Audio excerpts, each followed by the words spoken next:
Client ने बता दी कि भाई EMI सेलेक्ट कर लेना, तो मैं क्या करूंगा इसके अंदर SQL, अगर मैं SQL के साथ EMI सेलेक्ट कर रहा हूँ, ये देखें सारे लाइसेंस के अंदर आ रहे हैं। आपने जैसे कि बिल फर्ज करें, मैंने एग्जांपल ले लिया कि वेब एडमिशन कर दें या स्टैंडर्ड कर दें, तो मैं पहले उसको देख रहा हूँ कि भाई कौन सा मुझे सूटेबल रहेगा। स्टैंडर्ड आ रहा है विंडोज 2019 के साथ बिल फर्ज। मैं आपको पहले फिल्टर हटा देता हूँ, फिल्टर हटा के दिखाता हूँ।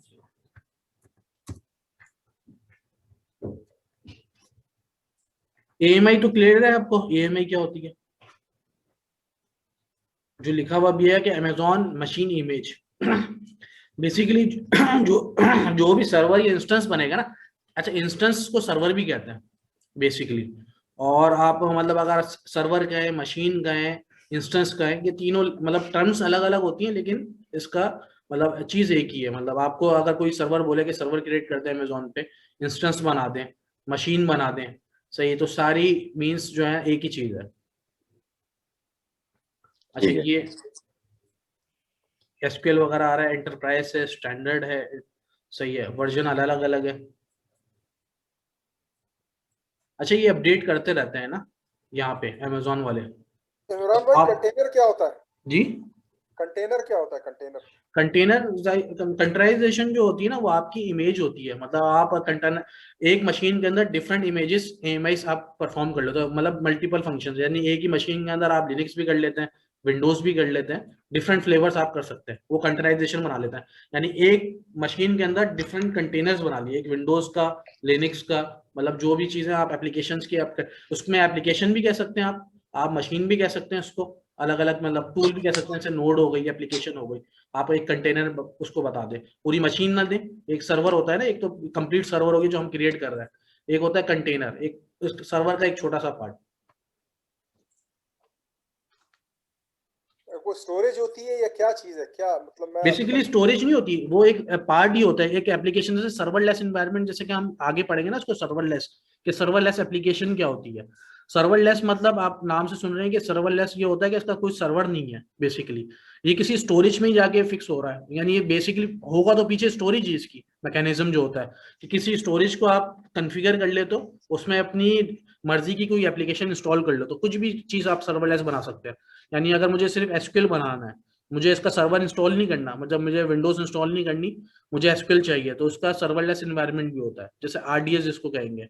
RDS जैसे हम क्रिएट करेंगे ना आगे क्लासेस के अंदर, तो वो RDS भी उसी फॉर्म में आएगा। मतलब आपका सर्वर नहीं होगा, आपको एक जगह स्पेस मिल जाएगी, स्टोरेज कह लें उसको। स्टोरेज तो कहना सही नहीं होगा नाम, मतलब उसको कंटेनर कहेंगे इस लैंग्वेज के अंदर।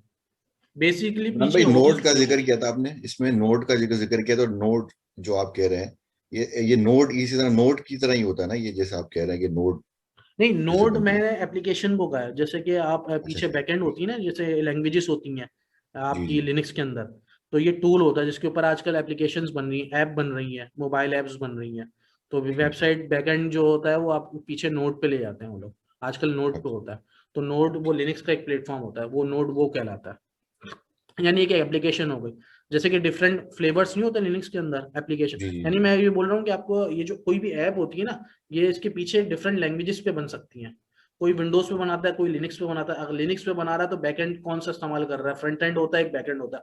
फ्रंट एंड क्या होता है, जैसे विंडोज मशीन पे आप काम कर रहे हैं ना, ये फ्रंट एंड है, IES जो हो गया, जहां पे फाइल्स रख रहे हैं। जी बैकएंड क्या होता है, इसका DB हो गया, यानी जहां पे डाटा सेव हो रहा है। अब वो DB भी हो सकता है, वो आपका डिफरेंट चीजें भी हो सकती हैं, मतलब मोंगो भी हो सकता है आपका, नोड भी, मतलब डिफरेंट चीजें हो गई, एग्जांपल मैं दे रहा हूँ आपको। तो बैकएंड वो कहलाता है, तो नोड ऐसा समझ लें बैकएंड काम करता है आपका।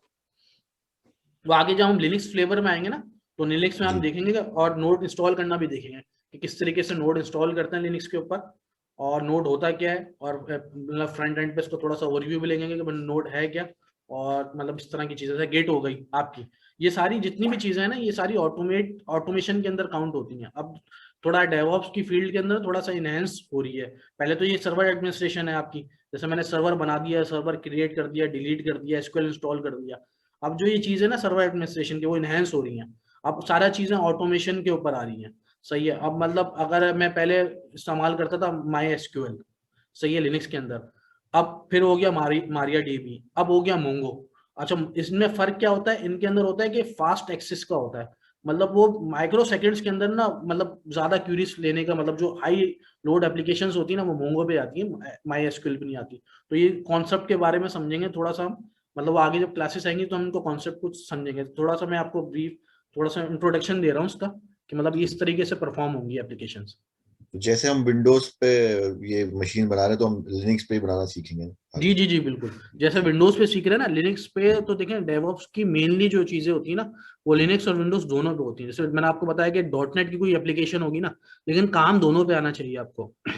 यानी आपको पता होना चाहिए कि अगर डॉटनेट की कोई एप्लीकेशन है और एसक्यूएल इसका बैकग्राउंड है, यानी अब मैं क्या कहूंगा, बैकएंड कहूंगा, अब डीबी नहीं कहेंगे। अब यानी आप नाम भी जो ना, टर्म्स भी आप समझ लें एज ए एडमिनिस्ट्रेटर वाली टर्म्स, मतलब मैं आपको बताया करूंगा ताकि आपको वही याद रहे। सही है, तो वो बैकएंड कहलाता है डीबी। सही है, फ्रंट एंड आपका क्या हो गया, विंडोज सर्वर ये वाला। इसी तरीके से लिनक्स में क्या हो गया कि जब लिनक्स की जो मशीन होगी ना, जो पुटी से कनेक्ट करेंगे, वो हो गया उसका फ्रंट एंड सर्वर। और बैक एंड सर्वर क्या हो गया, जो उसका डीबी हो गया, मोंग, वो इसी के अंदर इंस्टॉल होगा, ये नहीं है कि वो कहीं और इंस्टॉल हो रहा है। लेकिन हम क्या करेंगे कि मतलब उसको बैकएंड कहते हैं, मतलब जहाँ पे जितनी भी क्वेरीज हैं, कस्टमर्स वगैरह आ रहा है, इन्फॉर्मेशन वगैरह सेव कर रहा है, कोई चीज परचेज कर रहा है, सारी इन्फॉर्मेशन जहाँ का रहेंगे, किसी एक डेटाबेस के अंदर जा रही है ना, तो वो डेटाबेस बेसिकली आपका बैकएंड हो गया, बैकएंड कहलाता है। ये सारी चीजें हम करेंगे, पहले विंडोज करेंगे, स्टेप बाय स्टेप लेके चलेंगे ना। पहले विंडोज के अंदर उसका फ्रंट एंड बैक एंड। सही है, पहले तो हमें ये सर्वर बनाना ना चाहिए, पहले आप सर्वर बनाना क्रिएट करना सीखेंगे, फिर आप इसके अंदर टेक्नोलॉजीज पे आएंगे कि सर्वर के ऊपर चीजें क्या क्या इंस्टॉल हो सकती हैं। सही है, मोंगो क्या होता है, सही है, आप नोड क्या होती है, नोड इंस्टॉलेशन कैसे होती है। अच्छा, ये आपको कम से कम, बेशक ये कोडिंग तो आपका डेवलपर करता है, लेकिन आपको नोड की अगर हाउ नो नहीं है ना, कि मतलब उसकी कॉन्फ़िगरेशन कैसे करेंगे, आपने गूगल से इंस्टॉल तो कर दी, अगर मैं फर्स्ट करूँ कोई इशू आया, नोड बंद हो गया, नोड स्टार्ट करना है, अब आप स्टार्ट कैसे करेंगे, ये तो है कोर के ऊपर बना हुआ। जब आपको बैकग्राउंड पता ही नहीं होगा तो आपको सर्विस स्टार्ट भी नहीं कर पाएंगे, और ट्रबल शूट कैसे करेंगे चीज को। तो वो सारी चीजें जो होती है ना, वो आपके एडमिनिस्ट्रेशन के अंदर आती है, आपको पता होना चाहिए। कोडिंग नहीं पता होना चाहिए, कोडिंग एक डिफरेंट चीज है। मतलब नोड का जो डेवलपर होगा ना, डेवलपर ही कोड करता है, कोडिंग। जैसे गिट हो गया, गिट पे जो बकेट पे डाटा अपलोड करेगा वो डेवलपर ही करेगा, लेकिन आपको गिट बनाना आना चाहिए। गिट इंस्टॉल करके तो देंगे ना आप, मतलब सर्वर एंड की जितनी भी चीजें होंगी ना, वो आपके एंड की होंगी। यानी गिट हो गया, नोड हो गया, आपका मोंगो हो गया, डीबीज हो गए, आपको फ्रंट एंड सर्वर हो गया, एनजिनिक्स हो गई, ये सारी आपकी, मतलब आपके हैंड के अंदर होंगी, मतलब आपके एंड होगा वो। लेकिन उसके अंदर कोई इशू आएगा, वो आप लुक आफ्टर करेंगे, as a web administrator look after करेगा। हाँ, कोडिंग का कोई इशू है, लेकिन आपको बताएंगे कैसे कि ये कोड का इशू है या वो है, जब आपको एक्सपीरियंस हो जाएगा ना एप्लीकेशन के बारे में, आपको मतलब कंप्लीट आपको नॉलेज होगी, तो आप उसको बता सकते हैं लॉग्स में जाके, इसके लॉग्स कहाँ से देख सकते हैं। ये देखें, हर एप्लीकेशन का एक लॉग होता है, आपको लॉग पढ़ना आना चाहिए। अभी हम फर्स्ट स्टेप में क्या होगा, अभी आप पहले तो आप सर्वर बनाना सीखेंगे कि सर्वर कैसे क्रिएट होता है, सर्वर करता क्या है, सर्वर होता क्या है, फ्रंट एंड क्या होता है, बैक एंड क्या होता है, सही कनेक्ट कैसे करता हूँ मैं, इसको क्रिएट कैसे करूंगा। जब आप सर्वर क्रिएट करना देख लेंगे, तो फिर आप सेकंड स्टेप क्या होगा कि इसके अंदर एप्लीकेशंस कौन कौन सी चलती हैं, यानी मार्केट में क्या चल रहा है, पहले क्या होता था और अब क्या होता है, तो दोनों चीजों पे फिर हमने डिफरेंस चेक करना है। फिर इंस्टॉलेशन देखनी है, फिर मैं आपको दिखाऊंगा कि भाई इसके लॉग्स कैसे चेक करता है। तो उतना कम से कम मेनली जो है ना, वो काम आपका मेन कोर पे है, तो कोर का काम भी हम इसमें कवर करेंगे, लेकिन स्टेप बाय स्टेप। और कोई क्वेश्चन उसके अंदर, मतलब EC2 सर्वर वगैरह में हमारे पास रह गया था, क्लियर है। जी जी, लास्ट टाइम इमरान भाई आपने कुछ इस नोट पैड के अंदर लिख रहे थे आप चीजें ना, जी साथ जी, साथ मुझे याद है, मुझे जो कवर याद है। करनी थी। वो हमने अवेलेबिलिटी जोन देखने हैं, सही है, इंस्टेंस टाइप देखनी है, सही है, हम्म, रीजन्स देखने, और हमने कैलकुलेटर तो हमने देख लिया था कि इसकी हम्म, प्राइसिंग वगैरह। सही है, प्राइसिंग बिल्कुल। क्लियर है आपको, प्राइसिंग जो जी जी, वो प्राइसिंग एक क्लियर है। मेन फैक्टर है कि किस तरीके से बिल्कुल। प्राइसिंग निकालते हैं किसी सर्वर को, सबको क्लियर है। जी जी, वो क्लियर है। सही है, वो अच्छी चीज है, मतलब वो आपकी मेन चीज है, मतलब कोई भी चीज आपको पता होना चाहिए कि कितनी कॉस्ट पड़ेगी। और दूसरी चीज ये है कि हम अवेलेबिलिटी जोन देख लेते हैं, देखें बेसिकली इसका कॉन्सेप्ट देख लेते हैं, अवेलेबिलिटी जोन होते क्या है। एक मिनट,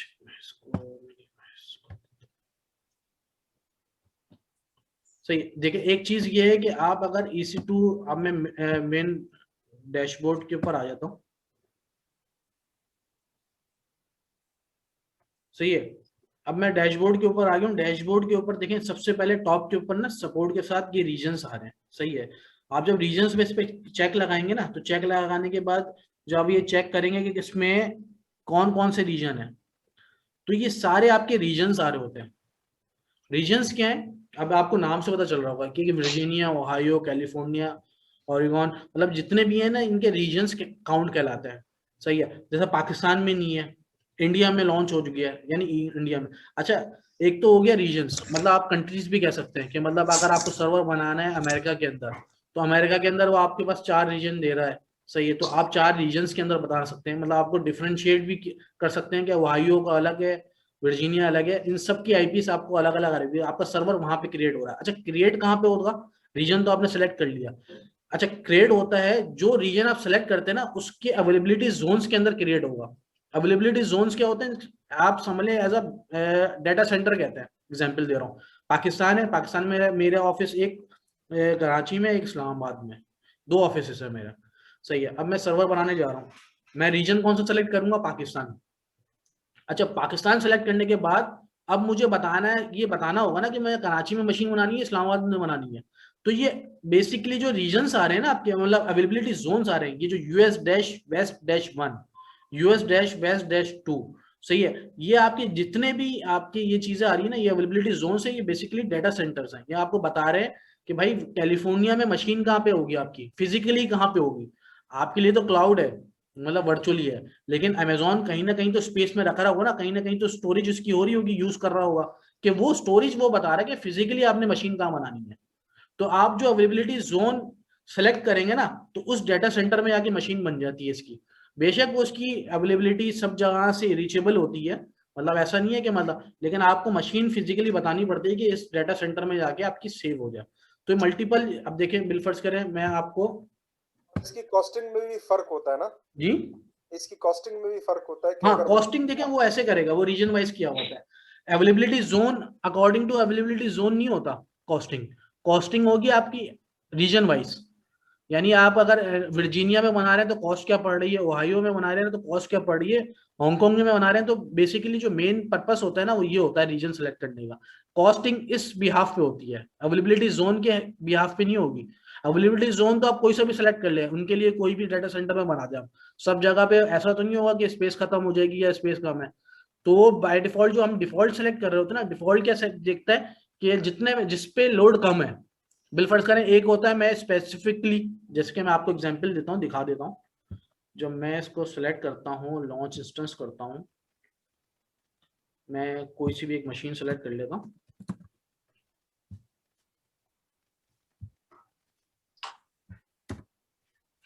बिलफर्ज करें मैंने एक मशीन सेलेक्ट कर ली, मैं नेक्स्ट नेक्स्ट कर लेता हूँ ज्यादा ऑप्शन पे, ताकि नेक्स्ट पे गए।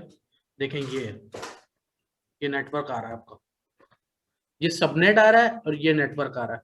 अच्छा, वीपीसी के बारे में हम पढ़ेंगे, नेटवर्क होता क्या है। अच्छा, मैंने आपको बताया था कि भाई अमेजोन ने जो ना डिफॉल्ट अपनी सारी चीजें यूजर फ्रेंडली है बहुत, मतलब उसने सारी चीजें ऑटोमेट की हुई है, आपको कुछ नहीं करना, आपने सिर्फ सेलेक्ट करना है। अब ये देखें, इसके ऊपर पीछे पूरी एक लॉजिक है।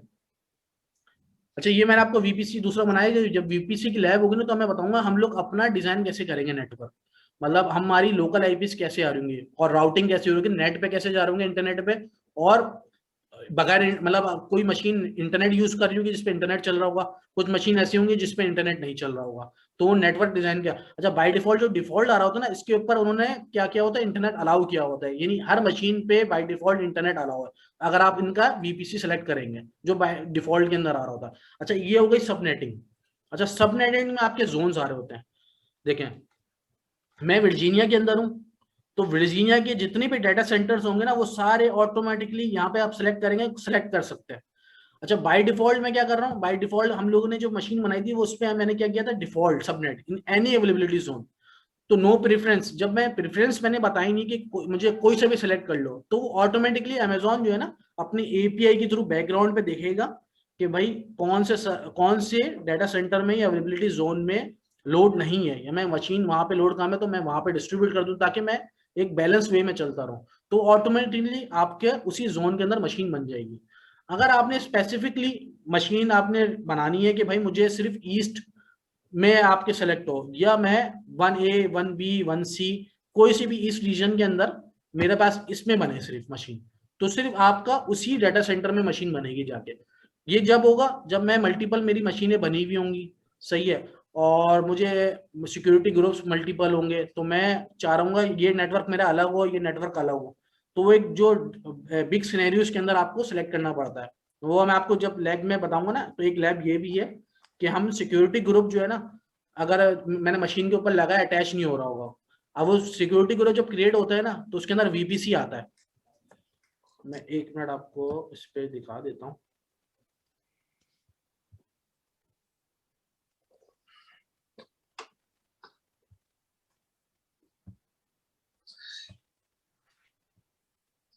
देखें ये सिक्योरिटी ग्रुप है, जो हमने जब सर्वर क्रिएट किया था ना, हमने जब बनाया था, हम मैनुअली बना सकते हैं सिक्योरिटी ग्रुप। ये सिक्योरिटी ग्रुप था जो हमने सर्वर पे लगाया था। कौन सा लगाया था? ये वाला लगाया था, जिसके रूल्स क्या थे, मैं इसको खोल लेता हूँ दूसरे टाइप में।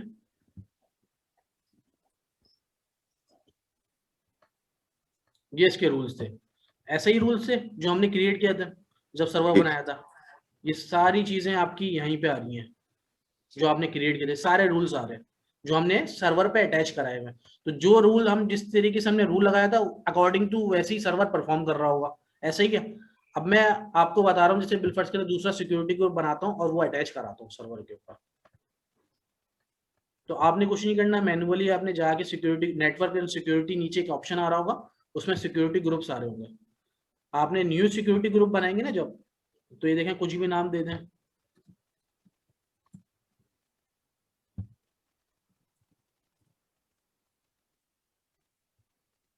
ये देखें जब वीपीसी आ रहा था ना, तो उस टाइम पे वो वीपीसी डिफॉल्ट पे जाएगा जब हमने क्रिएट किया। अब जब यहाँ पे क्रिएट करेगा तो दो आ रहे हैं मेरे पास, एक मैंने मैनुअल बनाया हुआ है अपने लिए, और एक आ रहा है डिफॉल्ट। और ये डिफॉल्ट कौन सा है? जो अमेजोन का है। अगर मैं इसके ऊपर ये सिक्योरिटी ग्रुप लगा दूंगा ना, तो मेरी जो डिफॉल्ट पे मेरी मशीन बनेगी वो अटैच नहीं होगी इसके ऊपर। मतलब ये चीज आपको समझ में आ रही है कि अगर ये डिफॉल्ट क्या है, डिफॉल्ट वीपीसी क्या है? डिफॉल्ट वीपीसी जब होगा जब हम नेटवर्क बनाएंगे ना, पूरा डिजाइन करेंगे, तो डिफॉल्ट वीपीसी होता है बेसिकली।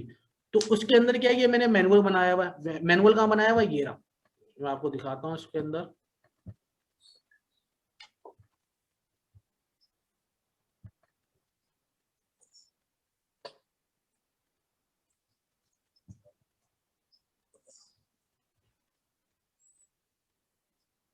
ये देखिए बाय डिफॉल्ट ये आता है, ये वाला जो अमेजोन का होता है, सही है। ये मैंने मैनुअली क्रिएट किया, तो ये जब मैनुअली मैंने क्रिएट किया तो मैं इसको डिलीट भी कर सकता हूँ।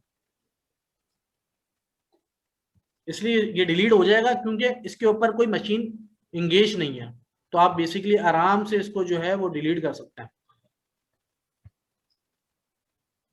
देखें ये option will also be deleted, मतलब वो बता रहा है कि भाई ये मैं अवेलेबिलिटी जोन्स हैं, ये भी इंटरनेट गेटवे और ये सारी चीजें ये भी डिलीट हो जाएंगी। मतलब आप जो है वो आपको उससे पहले आपको इंटरनेट गेटवे वगैरह, जब हम ये लैब करेंगे ना तो हम ये देखेंगे इंटरनेट गेटवे क्या होता है, राउटिंग टेबल्स क्या होता है, सबनेट क्या होता है, वीपीसी क्या होता है। ये वीपीसी की कंप्लीट लैब है। मैं सिर्फ आपको अभी सिर्फ ओवरव्यू ये दे रहा हूँ कि आपको सिक्योरिटी ग्रुप क्या होता है। तो वो चीज जो आपको क्वेश्चन था वो क्लियर है वो वाला?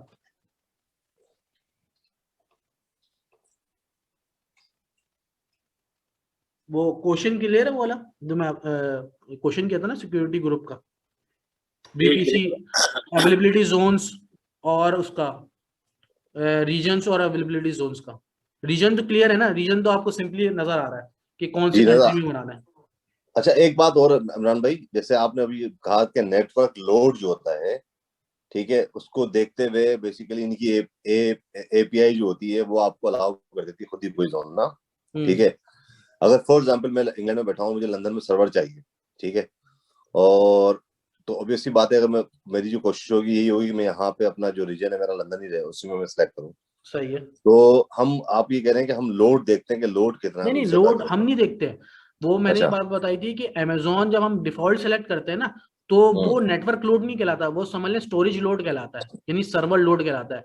कि जिसके ऊपर जैसे कि एक स्टोरेज होती है ना, जैसे कि एक बड़ी सी सैन होगी, यानी जिसके अंदर टीबीज के अंदर डाटा होगा, मल्टीपल टीबीज के अंदर।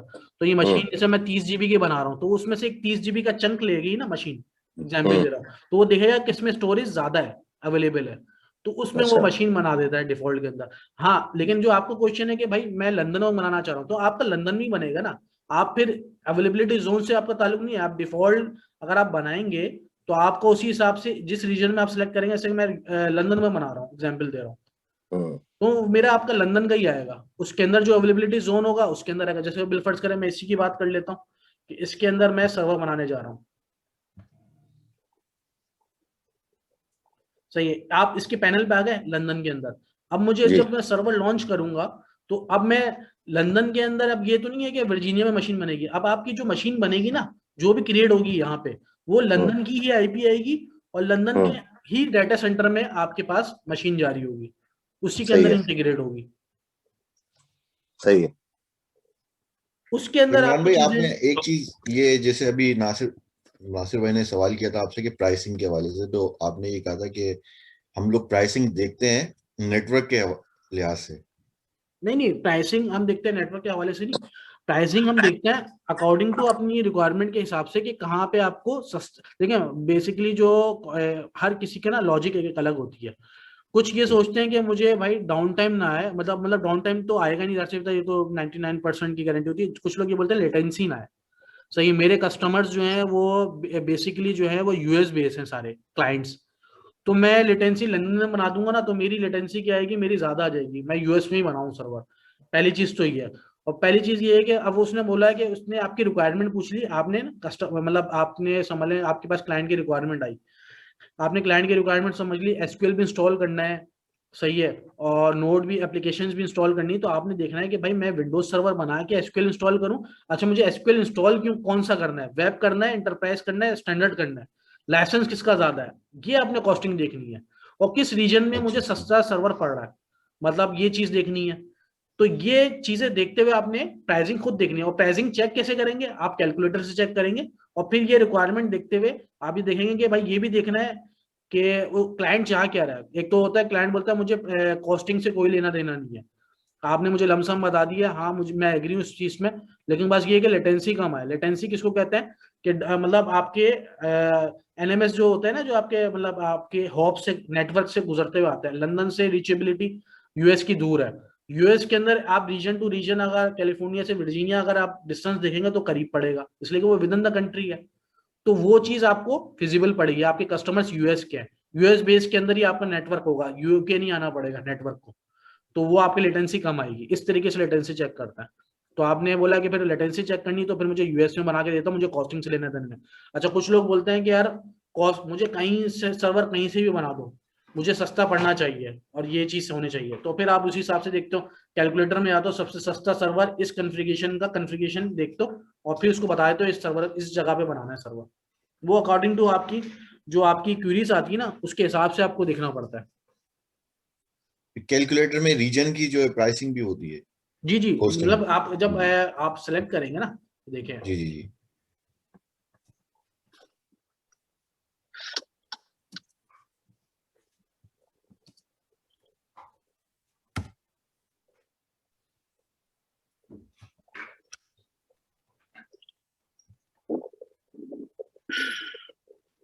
देखिए ये रीजन आ रहे हैं, मैंने आपको बताया था फ्री टेयर हटा दिएगा। ठीक है। ये रीजन्स आ रहे हैं, जैसे रीजन्स वहां पे आ रहे हैं ना, सारे एज इट इज यहाँ पे भी आ रहे हैं। जो सर्वर्स आपने क्रिएट करना है वो आप सेलेक्ट कर लें। आपने लंदन ठीक। का बोला था मुझे, मैं लंदन पे बता देता हूँ आपको प्राइसिंग क्या आएगी। आप इसी तरीके से जैसे मैंने आपको प्रोसेस बताया था वो same as it is process है, आपकी कॉस्टिंग मालूम हो जाएगी यहाँ से। रीजन वाइज ही बस आ रहा है ना, सिलेक्ट करना पड़ता है आपको बस बाय ठीक है, मेरे डिफॉल्ट, ख्याल से आगे बढ़े, मेरे ख्याल से इस पर समझ है में ना। आ ये गया। प्रीवियस क्लास हो जाएगी, थोड़ा सा वो हो हम्म, जाएगा, मतलब क्वेश्चंस तो क्लियर है ना। जी जी जी। जी। बस ठीक है, अब हम एक काम करते हैं, वापस रीजन में आते हैं और सर्वर क्रिएट कर लेते हैं।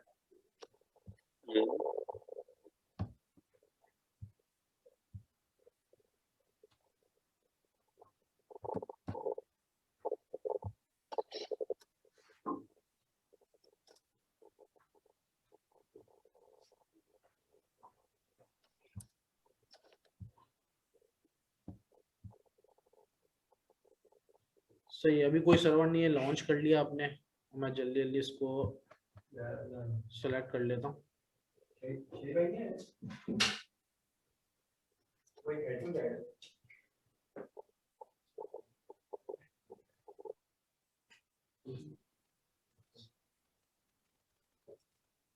मैं स्टैंडर्ड सिलेक्ट कर लेता हूँ। अच्छा ये चीज इंपॉर्टेंट है। अब जैसे मैंने सिलेक्ट किया ना तो ये दिखिएगा इसके अंदर फ्री टीयर का आ ही नहीं रहा है।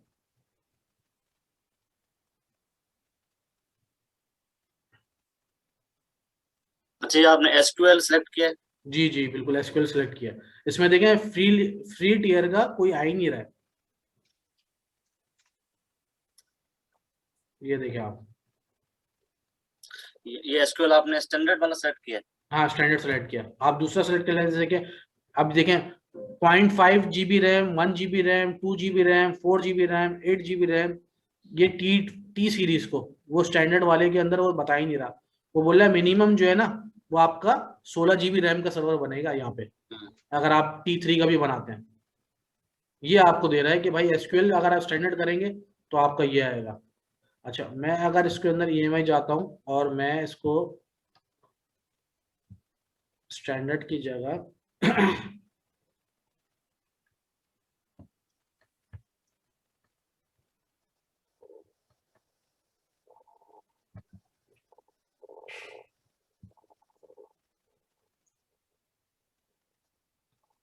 अगर मैं ये एंटरप्राइज अभी आ गया, ये पुराने वर्जन आ गए 2012 R2 हर किसी के। देखें आप ये देखें अकॉर्डिंग टू रिक्वायरमेंट आपने देखना है। मैं आपको ये बता रहा हूँ कि रिक्वायरमेंट चेंज होती रहती है। अगर आपको पता है पैसे कम है तो आप मशीन के हिसाब से भी रिस्पेक्ट टू मशीन आपने देखना है। अगर 2012 R2 के अंदर मशीन अजबल फर्ज करा मैं ये सिलेक्ट करता हूँ मशीन, वो ये अच्छा ये क्वेश्चन ये बता रहा है कि आपने पहले ये सिलेक्ट की थी तो आप कंटिन्यू कर सकते हैं। आपने चेंज करनी है EMI जो आपने सिलेक्ट की दूसरी है ये EMI। अब इसके ऑप्शन देख ले आप,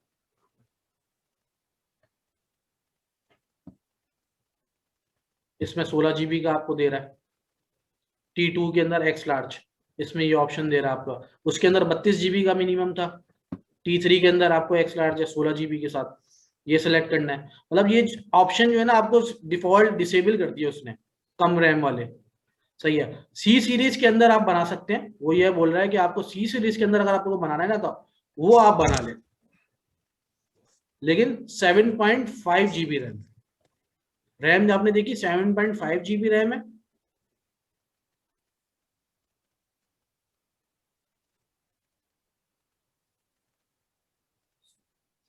जितने ऑप्शन इनेबल है ना ये सारे ऑप्शन आपको मिल रहे हैं, बाकी जो है वो डिसेबल है। गिरा यानी मैं 4 CPU रैम 7.5 GB रैम अब वर्जिनिया। अब मैंने क्या किया कैलकुलेटर से कैलकुलेट कर लिया।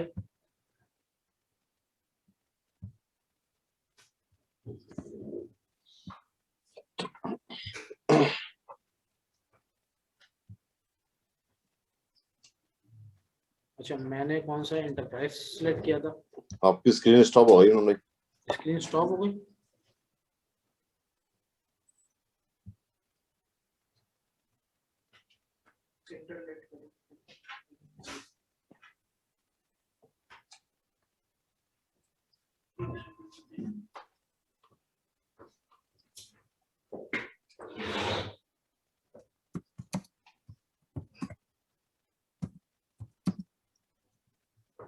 हाँ चल रहा है नेट तो। आवाज आ रही है आपको? जी जी हाँ स्क्रीन भी आ रही है? हाँ जी आ रही है। हाँ मेरे ख्याल से नेट का थोड़ा सा हुआ था। तो ये देखें ये ऑप्शंस आ रहे हैं। अच्छा इसी तरीके से आप जो है ना वो सिलेक्ट कर सकते हैं और उसकी प्राइसिंग चेक कर सकते हैं। सही है। अगर मुझे EMI सिलेक्ट चेंज करनी है मैं इसके अंदर आके देखें जितने भी ऑप्शंस ऊपर जो आएंगे ना वो आपके एडवांस आएंगे। मतलब अगर मैं विंडोज सेलेक्ट करता हूँ यहाँ पे जो जितने भी ऑप्शन आ रहे हैं ना वो आपको लेटेस्ट आ रहे हैं। यानी विंडोज सर्वर 2019 बेस सही है, कंटेनर जितनी भी आपकी चीजें जितनी आ रही है वो एडवांस आ रही है। अगर आपने बिल्कुल करें मुझे ऑपरेटिंग सिस्टम से लेना देना नहीं है, मुझे कॉस्टिंग से लेना देना है, तो मैं चाह रहा हूँ कि यार विंडोज 2019 पे क्यों जाऊं मैं प्रीवियस वर्जन के अंदर भी जा सकता हूँ। सही है। अच्छा इसके अंदर SQL सर्वर स्टैंडर्ड यूज कर सकता हूँ मैं, ये वाला आपने स्टैंडर्ड करना है। पहले वो बता रहा है कि EMI आपने ये वाली सेलेक्ट की हुई है, जब भी वो ऑप्शन वो यहाँ पे आपको दिखा रहा है, वरना आपको यहाँ पे ऑप्शन नहीं दिखाएगा। सही है। अब मैं जैसे कि बिलफर्स पर ये मशीन सेलेक्ट करता हूँ, वो पूछ रहा है कि भाई दोबारा से ऑप्शन कि ये आएगा या नहीं आएगा।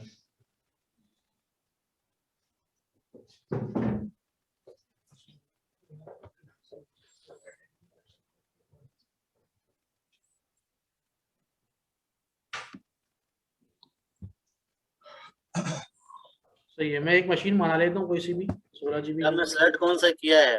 जी। या आपने एंटरप्राइज सेलेक्ट किया है? नहीं, मैंने स्टैंडर्ड सेलेक्ट किया। 2012 स्टैंडर्ड। हाँ, ये इमेज इसके अंदर ये आ रहा है। मैं बैक, एक मिनट, मैं साथ साथ में भी इसको प्रैक्टिस पे लेके जा रहा हूँ। ये मैं दोबारा आपको दिखा देता हूँ। अच्छा, हमने इसमें से क्या सेलेक्ट किया है? जी, जो इंस्टेंस टाइप है इसमें हमने क्या सेलेक्ट किया है? इसमें ये 7.5। ये देखें, मुझे पता है कि वो इसके अंदर सिलेक्ट आ रहा होगा ऑलरेडी। ये सिलेक्ट किया था मैंने, ठीक है। Windows server 2012 R2 with SQL server 2016 standard. Imran भाई मैं भी साथ साथ बना रहा हूँ, बस थोड़ा सा एक सेकंड ठहरिएगा, मेरा नेट थोड़ा सा जो है ना वीक है। हाँ, सही है, साथ साथ बना लें, कोई इशू नहीं है। 16 GB रैम के ऊपर मैंने सेलेक्ट कर लिया। ये माइक्रोसॉफ्ट विंडोज 2012 R2 और विद SQL सर्वर 2016 स्टैंडर्ड, बिल्कुल स्टैंडर्ड। T3A आपने सेलेक्ट किया है 16 GB। हाँ, आप कोई सा आप नीचे वाला सेलेक्ट कर लें। अगर आपने दूसरा करना है तो ये देखें 7.5 GB रैम है, इसकी C4 है। आप देखें, यही चीज आपकी मेन इंपॉर्टेंट है। किसी ने क्वेश्चन नहीं किया कि T3X लार्ज 16 GB है और यहाँ पे जो है C4X लार्ज है, यानी एक 7.5 GB रैम पे और 16 GB है, दो ऑप्शन इनेबल है। तो आपको क्या लग रहा है कि यार कम जीबी रैम पे भी मेरा गुजारा हो सकता है, लेकिन मैं कॉस्ट देख रहा हूँ कि कॉस्ट, मैं तो एक एज अ लैब इंस्ट्रक्टर हूँ, तो मुझे देखना है कि यार मुझे थोड़ी देर के लिए मुझे आपको ट्रायल करना है, फिर मुझे डिलीट कर देना है, टर्मिनेट करना है, तो मैं उसकी कॉस्टिंग देख रहा हूँ। तो मैं कॉस्टिंग देखूंगा यार कौन सा मुझे सस्ता पड़ेगा, कौन सा ईजी वे है। यानी विंडोज मैंने सेलेक्ट कर लिया। अच्छा, विंडोज के अंदर वो बोल रहा है कोई सा भी ऑपरेटिंग सिस्टम हो, ये मैटर नहीं करता, आपको उसका लाइसेंस मैटर करता है। आपने स्टैंडर्ड रखा है, वेब रखा है या एंटरप्राइज रखा है। मैं स्टैंडर्ड का लाइसेंस देख रहा हूँ।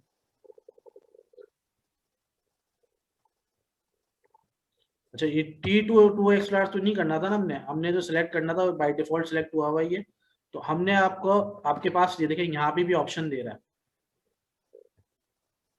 मैंने जो EMI सेलेक्ट की थी उसके अंदर क्या आ रहा था आपके पास? T4X लार्ज, T3AX लार्ज, ये सिलेक्ट करना है ना मैंने, मतलब ये मशीन बना रहा हूँ। ठीक है।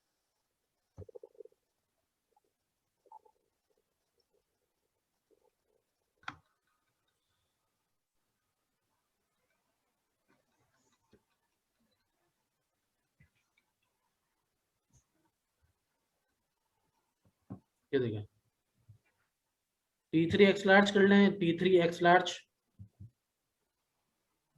ये रहा, ये है हमारे पास जो इंस्टेंस बेसिकली। ये देखना वो T3X लार्ज है, हमने जो मशीन सेलेक्ट कर रहे हैं वो T3X लार्ज है, T3A है, दोनों में फर्क है। ये T3AX लार्ज है, वो T3X लार्ज था। इसका मतलब क्या है, ये T3X लार्ज भी तो ऑप्शन इनेबल है ना। जो ऑप्शन आपके पास इनेबल है, जैसे मैंने जो मशीन सेलेक्ट की थी वो ये सेलेक्ट की थी, तो मैं इसकी कॉस्टिंग देखना चाह रहा हूँ। इसकी कॉस्टिंग पड़ेगी $515 पर मंथ।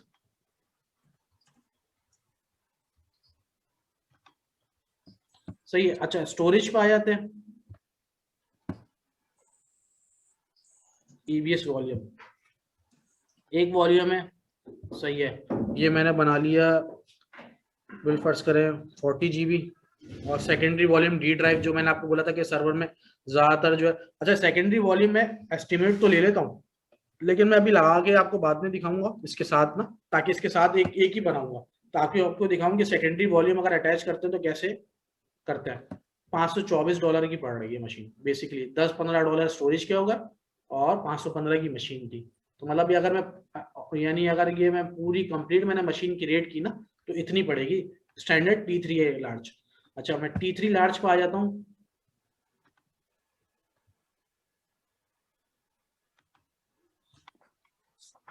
ताकि आपको दोनों में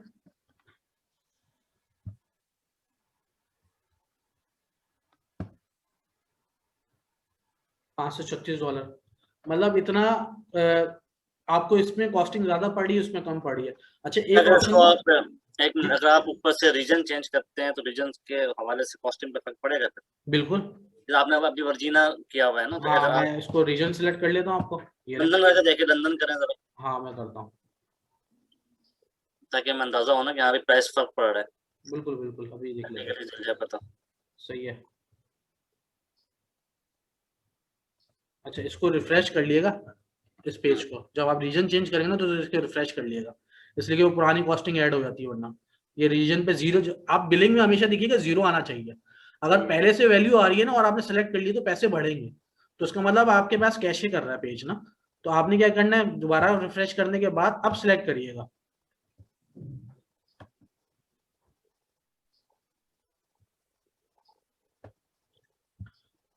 से लंदन सेलेक्ट कर लिया,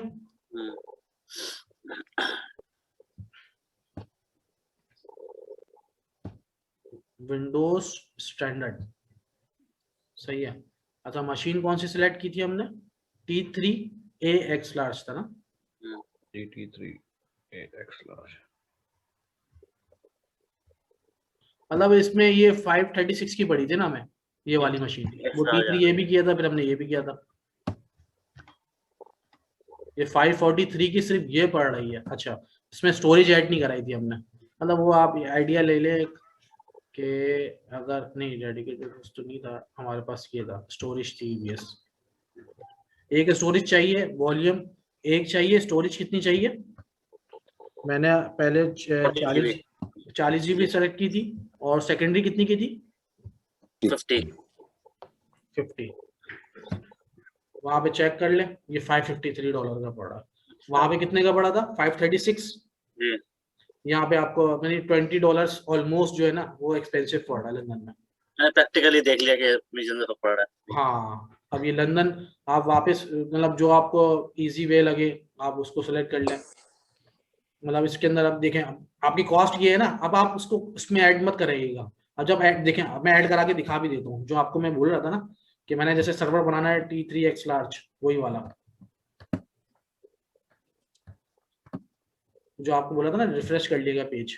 नहीं तो रीजन से प्राइसिंग के अलावा और टेक्निकल क्या फर्क पड़ सकता है? आपका वो पड़ता है ना, मैंने आपको बताया कि आपके हॉप्स कम होते हैं, ये देखना होता है आपने कि इस रीजन में स्पीड कैसी है, मतलब आप नेटवर्क आपका, आपके क्लाइंट्स कहाँ पे हैं, US बेस हैं, किस बेस हैं, पाकिस्तान से अगर आपके कस्टमर से ज्यादा है। देखिए मैं आपको क्या बोल रहा था कि आपने पेज रिफ्रेश नहीं किया ना, तो आपकी ये प्राइस जो $556 का पड़ा था ना, डबल हो गई, क्योंकि आपने पेज रिफ्रेश नहीं किया था, हालांकि ये 556 का था। तो ये फर्क पड़ता है कि जब भी आप बिलिंग कर रहे हो ना ये चेक करने के लिए, तो आप ये मेक श्योर कर लें कि आपकी यहाँ पे जो ना जीरो आ रही हो, फिर आपको ये ऐड कराएं, और यहाँ पे ये फ्री टेयर का चेक हटा होना चाहिए और जीरो होना चाहिए, फिर जाके आप प्राइसिंग चेक करेंगे तो एक्यूरेट प्राइसिंग आएगी आपकी। वरना कुछ लोग क्या करते हैं, यहाँ पे ना ऐड करा लेते हैं, फिर वो हटाते हैं, दूसरा ऐड कर लेते हैं, फिर बोलते हैं यार ये कॉस्टिंग बहुत ज्यादा, इतनी तो होती नहीं है। जब फिर दूसरा चेक करते बोलते नहीं इसकी कॉस्टिंग ये थोड़ी है, ये है। तो वो मसला ये करते हैं, यहाँ पे गलती करता है, ऐड करा लेते हैं, रिफ्रेश नहीं करते पेज को, फिर वही जब भी रीजन चेंज करें आप रिफ्रेश कर ले पेज को। सही है, क्लियर है ये? आगे चले जी।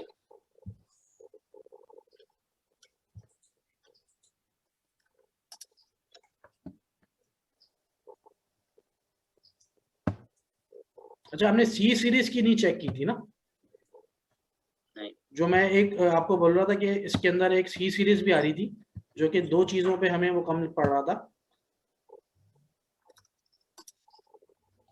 ये रहा,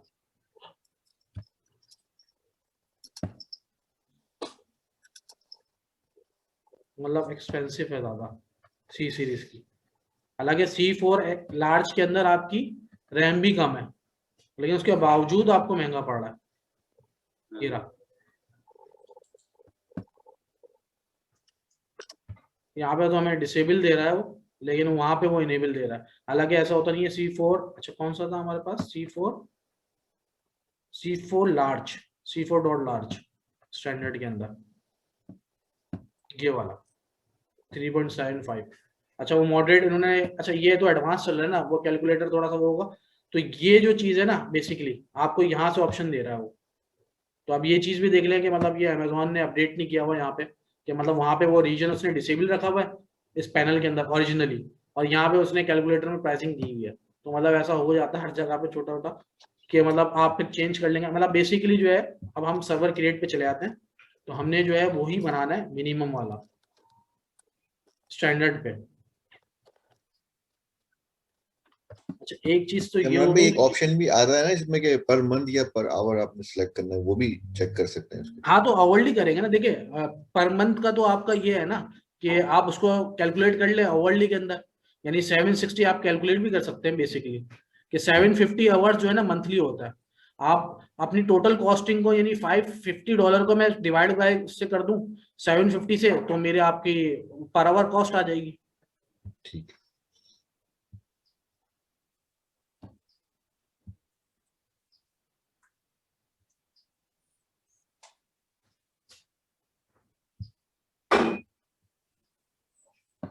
अच्छा सॉरी इसको,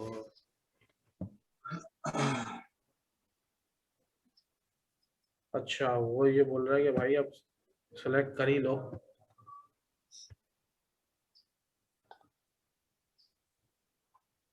तो आप पीछे चले गए।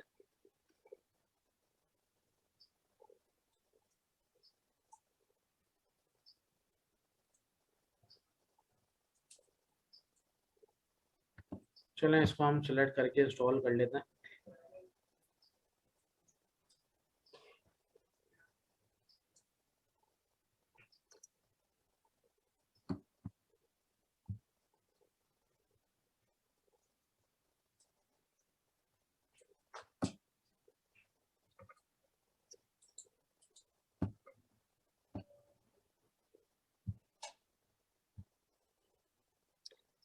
मैम भी साथ साथ कर रहे हैं भाई। सही, ये देखें मैं डिफॉल्ट पे जाने दे रहा हूँ। अच्छा पहले 2 आ रहे थे ना मेरे पास सबनेट, मैंने मतलब वो डिलीट कर दिया था ये वाला। तो उसके अंदर जो है जैसे वो डिलीट करूंगा तो यहाँ से चलेगा, मैंने डिलीट नहीं किया था। वीपीसी जो आ रहा था तो मैंने क्रिएट किया था टेस्टिंग के लिए, वो अपनी प्रीवियस क्लास के लिए, तो वो वीपीसी आ रहा है। तो यहाँ पे ऑप्शन आता है कि सबनेट और अवेलेबिलिटी जोन और नेटवर्क आप डिफाइन करने के लिए। अच्छा मैंने इसको 50 कर लेता हूँ।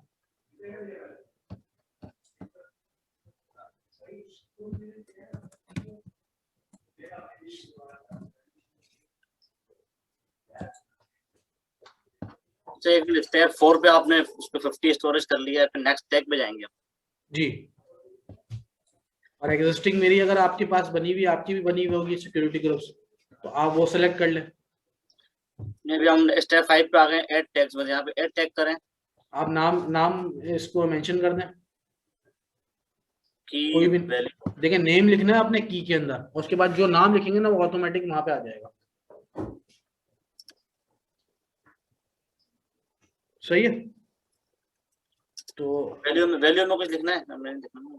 वैल्यू में तो नाम आएगा, मतलब बेसिकली की जो है ना वो आपको फैक्टर बता रहा है कि भाई नेम, आपके नेम के टैग में आएगा वो, जो ये नेम लिखेंगे ना, और ये जो वैल्यू में डालेंगे एंट्री, वो आपके नेम के टैग में आ जाएगा, यानी नाम लिखा हुआ आएगा। ये जो वैल्यू है ना वो नाम है, जो आपने नाम रखना है वो लिखेंगे यहाँ पे। ठीक है।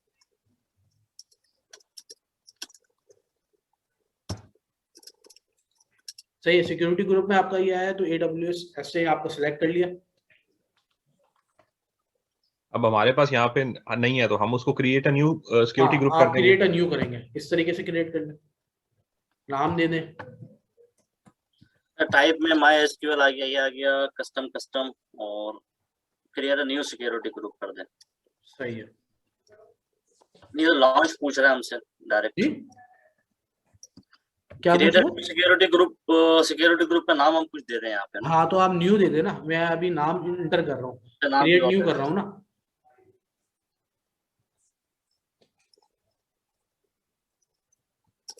मोहतशिम भाई आप पहले आगे चले गए, बड़ी तेजी से जा रहे हैं आप। सही है, मैं इसको बना लूँ, क्रिएट कर लूँ। जी। अच्छा इस रूल्स के अंदर ये देखें, अगर मैं इसके अंदर ओवरऑल अलाउ कर देता हूँ ना ये वाला रूल, मतलब ऑल ट्रैफिक, कि मेरी आईपी कुछ भी हो, कुछ भी रिमोट आ जाए, ये चीज है 0। अगर मैं लिखता हूँ इधर ये रूल बताऊं क्या हुआ, ये अगर ये रूल लगा दिए ना तो बाकी सारे रूल्स आपके मतलब कोई जरूरत नहीं है इस रूल की। ऑल ट्रैफिक का अगर रूल आपने लगा दिया 0 पे कि सारी पोर्ट्स सब जगह से एक्सेस हो जाए, अगर मैं ये करके बनाता हूँ ना तो हर जगह से आप एक्सेस करेंगे, टेलनेट करेंगे, सारी चीजें आ जाएंगी। अच्छा, ये जब नेक्स्ट किया तो एक की पेयर का आया, जो आपने सर्वर क्रिएट किया हुआ तो की पेयर भी पूछ रहा होगा, बिल्कुल ऐसा ही है। तो आप ये कर लें, सेलेक्ट कर लिया आपने, इसलिए कि अब मैं लॉन्च करूंगा ना तो फिर मैं थोड़ा जल्दी जल्दी करूंगा, इसलिए कि पर आवर के हिसाब से कॉस्ट हो रहा होगा, तो मैं फिर जल्दी जल्दी थोड़ा सा उसके अंदर आपको दिखाऊंगा किस तरीके अब से। इमरान भाई मैंने रिव्यू लॉन्च पे किया तो मेरे पास ये नहीं आ रहा सिलेक्ट एन एग्जिस्टिंग की पेयर, और नहीं, रिव्यू और लॉन्च के अंदर अभी आपने डायरेक्ट रिव्यू और लॉन्च पे चले गए होंगे ना जी, वहां पे मेरे पास वही आ रहा है माइक्रोसॉफ्ट सर्वर नहीं विद नहीं, आपने एसक्यूएल। स्टेप बाय स्टेप करा है ना। आप प्रीवियस जाएं, प्रीवियस आ गया मैं। आप प्रीवियस जाने के बाद रिव्यू एंड लॉन्च पे नहीं आएंगे, जिसके मैं आपको चलो कैंसिल कर देता हूँ, प्रीवियस स्टॉप पे आता हूँ, रिव्यू एंड लॉन्च पे गए आप, ये वाला ऑप्शन आ रहा है आपके पास यहाँ तक। जी ये आ रहा है। अब मैं रिव्यू एंड लॉन्च पे जाऊंगा तो उसके बाद लॉन्च, ये ऑप्शन यहाँ नहीं आएगा, जब मैं लॉन्च करने जाऊंगा जब पूछेगा। ठीक, अब मैं इसको लॉन्च करूं। अब पूछेगा कि आपसे, जी अब वो मेरे से कह रहा है चूज एन एग्जिस्टिंग की पेयर। अगर आपकी पहले से बनी है तो सही है, वरना अगर आप नाम नया डालेंगे, बिलफर्ज करें मैं नया नाम डालता हूँ यहाँ पे, सही है, कुछ भी नाम लिखूंगा तो डाउनलोड का एक ऑप्शन दे रहा है, मैं डाउनलोड कर लूंगा।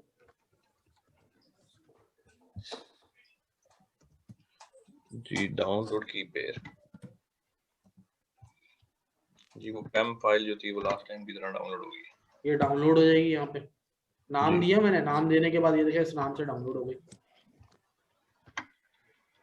मेरे पास एक एरर आ रहा है जब आपने ऑल ट्रैफिक डाला है ना, क्या उसमें चीज? All source to be CIDR block और सिक्योरिटी ग्रुप आईडी, हाँ, आपने पोर्ट सही नहीं दिया ना, इसका मतलब आईपी सही नहीं डाली है। ऑल ट्रैफिक की जो आपकी है वही है 0। हाँ, लेकिन आपने जीरो, सिर्फ जीरो थोड़ी डालना है, मतलब ये देखें ना, मैं आपको दिखा देता हूँ, कैंसिल करता हूँ, प्रीवियस जाता हूँ, ये देखें आपका ऐसे नहीं आ रहा होगा ना। अगर मैं इसको एग्जांपल दे रहा हूँ, सिर्फ 0 लिख देता हूँ, ये कर दूं, तो जब मैं रिव्यू लॉन्च पे आऊंगा तो मेरे पास एरर देगा ना, ये देखें। आप या तो बताऊं कि अगर आपने 0 करना है ना तो आप कस्टम से हटा के एनीवेयर कर दें, खुद ब खुद आ जाएगा। मैं चला कि यहाँ पे अब मैं लॉन्च करता हूँ, उस पे 1 मिनट, की पेयर मांग रहा है, ठीक है, क्रिएट अ न्यू पेयर, ठीक है, की पेयर नेम,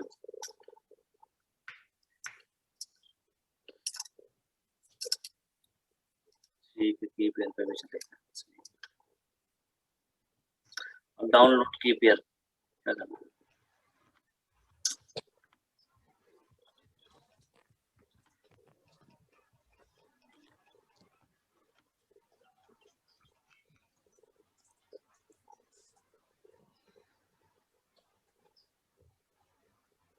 सेट है, कंटिन्यू करें।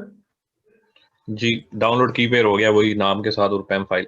हाँ बिल्कुल, ये अब जो सर्वर आप पासवर्ड गेट करेंगे ना तो उसके लिए काम आएगी ये इंपॉर्टेंट है। ये फाइल आपने सेव करनी है, एक नोटपैड की फाइल बना लीजिएगा, सही है, उसके अंदर आपने क्रेडेंशियल डालना है। अभी देखें मैं ये बता रहा हूँ आपको, लॉन्च इंस्टेंस किया जी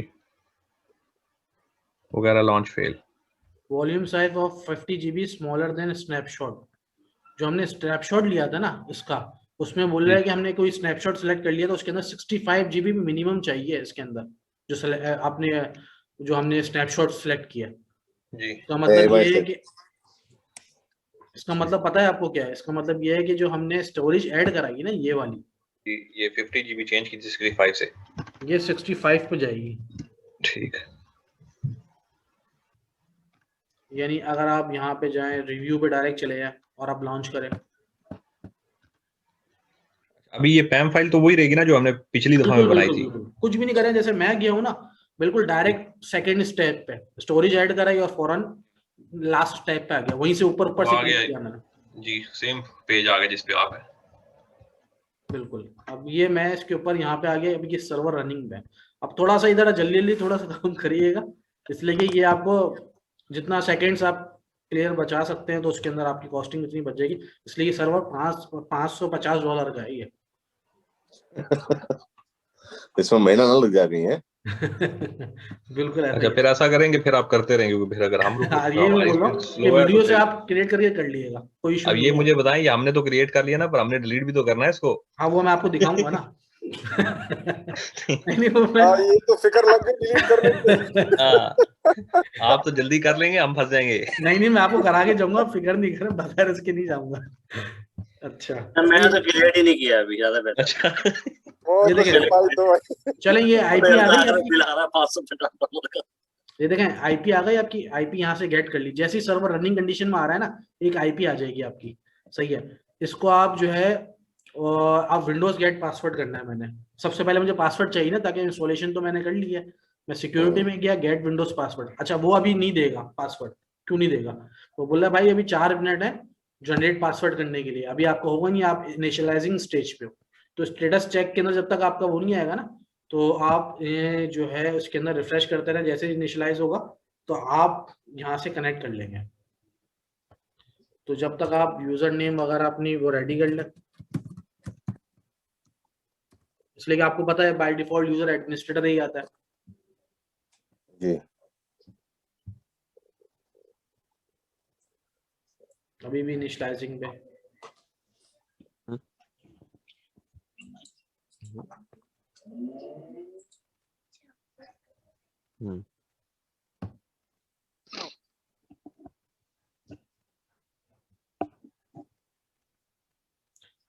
तो ये चीज है कि अब देखिएगा डायरेक्ट जो है ना, इसके अंदर हमारे पास मैनेजमेंट स्टूडियो, मतलब ये कंपनी हमें तो फर्क पड़ रहा है इसलिए कि, लेकिन कंपनी को फर्क नहीं पड़ता। बेसिकली कंपनी के अंदर ज्यादातर ये सर्वर्स होते हैं, और वो तो बल्कि हाई लेवल पे और चीजें होती हैं, मतलब 2-2 सर्वर्स चला रहे होते हैं, क्लस्टरिंग भी होती है, मतलब वो एक अलग ही सिनेरियोज होते हैं उसके अंदर ना। कंपनी को मतलब कोई सच नहीं है। और जैसे सिंगल हाई लोड वाले सर्वर्स होते हैं, एसक्यूएल डीबीज बहुत सारे होते हैं।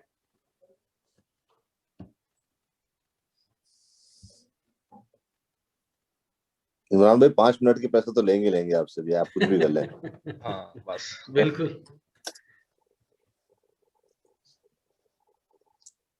इमरान भाई बार बार पासवर्ड चेक कर रहे हैं, वो उन्होंने कहा 4 मिनट बाद चेक करना। वो तो चेक तो करना पड़ेगा ना कि इसके अंदर जो है अमेज़न, वरना अकाउंट तो हम लोग नहीं क्लोज कर सकते ना, अकाउंट तो चलेगा, वरना तो लोग क्या करते हैं बिलिंग करके अकाउंट क्लोज कर देता है। लेकिन इसके अंदर भी एक सीन है, मतलब अच्छा हुआ ये डिस्कस कर लिया। जैसे कि बिल फर्स्ट करें, बिलिंग ज्यादा होगा, एग्जांपल दे रहा हूँ, आपने बिलिंग नहीं दी 1 महीने, मतलब डिले करते हैं वो लोग, आप 2 महीने तक चलेगा। उसके बाद जो है आपने अकाउंट क्लोज करना है, अकाउंट क्लोज करना है। लेकिन ये याद रखिएगा, जब भी ये क्रेडिट कार्ड जो आपने अकाउंट के अंदर अटैच किया हुआ ना, जब भी आप ये क्रेडिट कार्ड किसी और अकाउंट में क्रिएट करेंगे ना नई इन्फॉर्मेशन के साथ, तो ये जब जहां जहां ये क्रेडिट कार्ड लगेगा ना अमेज़न के अकाउंट में, वो आपको ब्लैकलिस्ट कर देगा। तो ये अच्छा क्रेडिट कार्ड वगैरह देख के सारी चीजें करनी होती हैं, कि मतलब जो चीजें हैं, मतलब फिर आप ये देखिएगा कि मतलब ऐसा ना हो कि कुछ डॉलर्स के लिए बंदा वो कर ले। ठीक ठीक। नया क्रेडिट कार्ड लगा देना। पर इतनी देर में ये आपका वो नहीं आ रहा, आप ये हमें बताएंगे हम इसको कैसे डिलीट करें। जो ये मैंने लॉन्च डिलीट किया कैसे है। करेंगे? सही अभी है। बनने दो यार, एक्शन में जाके करना है उसको। तो ये राइट तुम्हारा क्लिक किया क्रिएट हो गया क्या?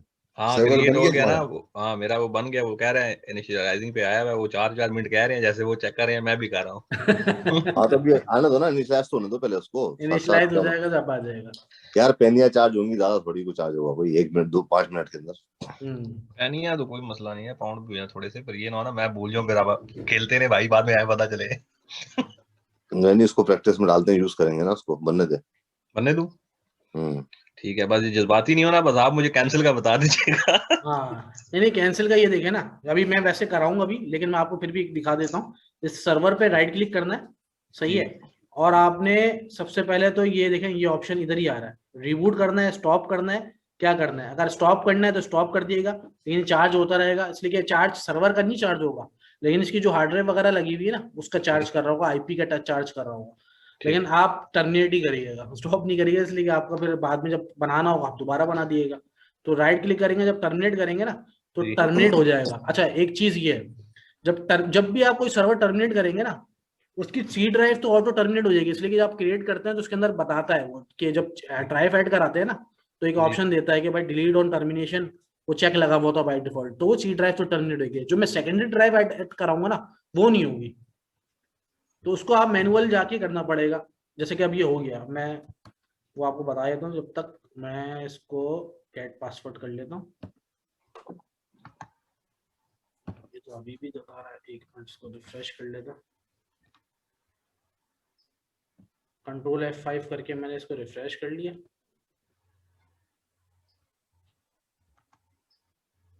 वो बोल रहा है कि भाई मैं नहीं दूंगा जब तक चार्ज ना हो जाए आपका सही से।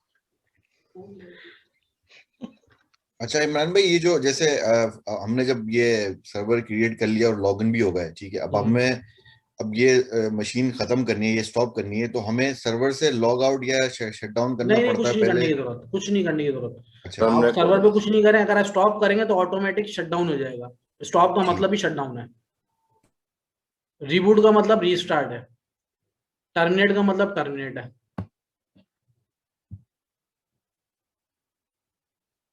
जो हमने पहले बनाया था वो तो फ्री ट्रायल था, उसमें तो चार्जेस नहीं लग रहे हैं। लेकिन उस पे SQL याद है इंस्टॉल नहीं हो रहा था, कितना हैवी हो गया सिस्टम। वो तो 1 GB था ना, जी जी जी। 1 GB पे तो SQL थोड़ी होगा, आपको फिर बड़ा ही करना पड़ेगा सर्वर। हाँ भैया, अब दोबारा पासवर्ड चेक करें। तो चाहे इमरान भाई था फिक्र उसको हो रही हो, मेरे को हो रही है। ये आ गया। नहीं, मैंने तो टर्मिनेट कर दिया उस्ताद। अच्छा, आपने कर दिया, सही है। तो ये यहाँ पे गए मैं ऑप्शन पे, सही है। मैंने कौन सा सेलेक्ट किया था, ये पैन फाइल।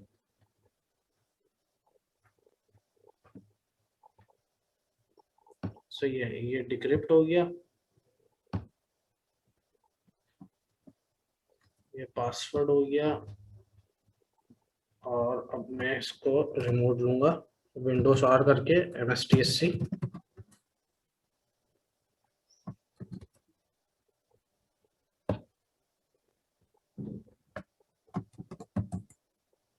सही है।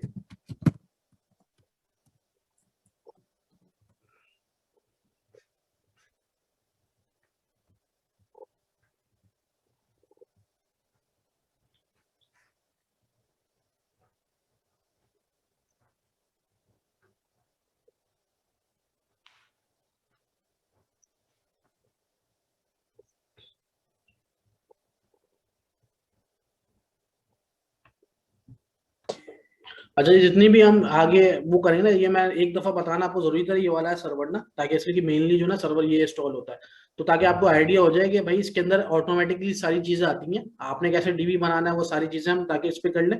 बाकी हम जो करेंगे ना वो फ्री वर्जन वाले पे करेंगे, ताकि प्रैक्टिस थोड़ा सा लॉन्ग भी हो जाए तो कोई इशू नहीं है। सही है। तो वो अभी जो है वो IS जैसे हो गया, IS पे करने की जरूरत नहीं है, IS तो हम उस पर भी कर सकते हैं। यहाँ पे हम SQL की चीजें सिर्फ देख लेते हैं कि SQL जैसे हमने इमेज सेलेक्ट किया ना, IP या रिमोट ले लिया, अब SQL कैसे आ रहा होगा, ये सेलेक्ट कर लेंगे आप, ये देखें, वरना SQL सर्च कराएंगे जब भी आ जाएगा, ये मैनेजमेंट स्टूडियो आ गया। अच्छा, जब सर्वर इंस्टॉल होता है ना, देखें इसमें दो चीजें हैं, ये मैनेजमेंट स्टूडियो मैंने कनेक्ट किया, क्लिक किया,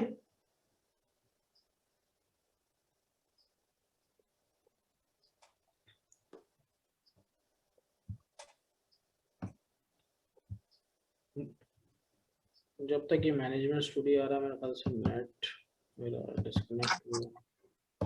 ये इमरान भाई, जो मैनेजमेंट स्टूडियो इंस्टॉल हुआ है, इसकी जो मतलब यूजर वगैरह या ऑथेंटिकेशन होती है ऑटोमेटिकली हो जाती है? हाँ, एडमिनिस्ट्रेटर के साथ हो गई ना। लेकिन जब अच्छा। ये देखें, अभी देखेंगे ना कैसे कनेक्ट होगा, ये मैं SQL सेलेक्ट किया सर्च में बार में, ये आ गया Microsoft SQL server management studio. ये यहाँ से आपके जितने भी DBs बनेंगे ना, आप कोर पे नहीं बनाते हैं मैनेजमेंट, मतलब इस टूल से बनाते हैं। हालांकि जब हम मैनुअली इंस्टॉल करेंगे तो आपको ये मैनुअली इंस्टॉल हमें करना पड़ेगा, मैनेजमेंट स्टूडियो और SQL, आपको ये मैनुअली इंस्टॉल दो अलग अलग चीजें हैं। ये समझ लें कि ये जो SQL जो इंस्टॉल करते हैं ना, SQL सर्वर क्या कहलाता है, वो ये होता है।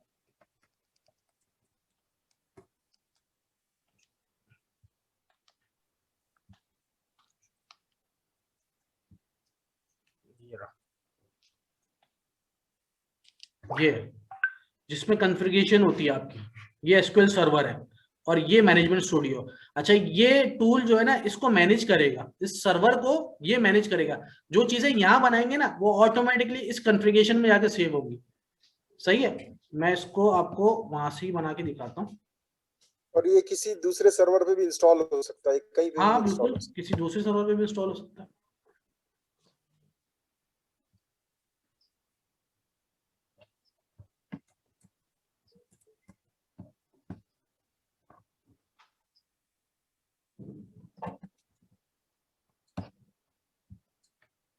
देखें ये खुला हुआ, इस तरीके से स्क्रीन आ जाती है जब भी क्लिक करता है। अच्छा, इसके अंदर क्या है कि ऑटोमेटिकली ये सर्वर का नाम क्या है, ये इसका लोकल होस्ट का नाम होगा।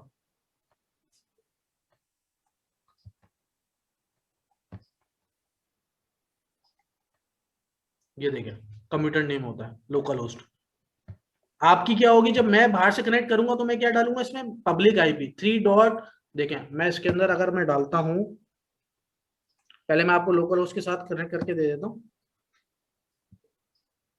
नहीं, अगर मैं डॉट भी डालू ना, सिर्फ डॉट का भी मतलब लोकल होस्ट होता है। अच्छा, विंडोज ऑथेंटिकेशन आ रही है, एडमिनिस्ट्रेटर का पासवर्ड है। जैसी इंस्टॉलेशन होती है, कंप्लीट होती है, वो आपको कनेक्ट कर देता है इसके साथ, सर्वर के साथ। ये देखें अब आप कनेक्ट होगा किस पे, एसक्यूएल सर्वर के अंदर कनेक्ट होगा। मैं थ्रू किस तरीके से कनेक्ट हुआ, मैनेजमेंट स्टूडियो के थ्रू कनेक्ट हुआ। डेटाबेसेस अभी क्या आ रहे हैं, बाय डिफॉल्ट ब्लैंक आ रहे हैं सिस्टम डेटाबेसेस, और ये स्नैपशॉट ये ब्लैंक आ रहे होते हैं, ये सिस्टम डेटाबेसेस होते हैं बिल्ट इन। सही है। अच्छा, आपको क्या करना है, डीबी बनाना है। एग्जांपल दे रहा हूँ, आपने डेवलपर ने बोला मुझे एक डीबी बना दो।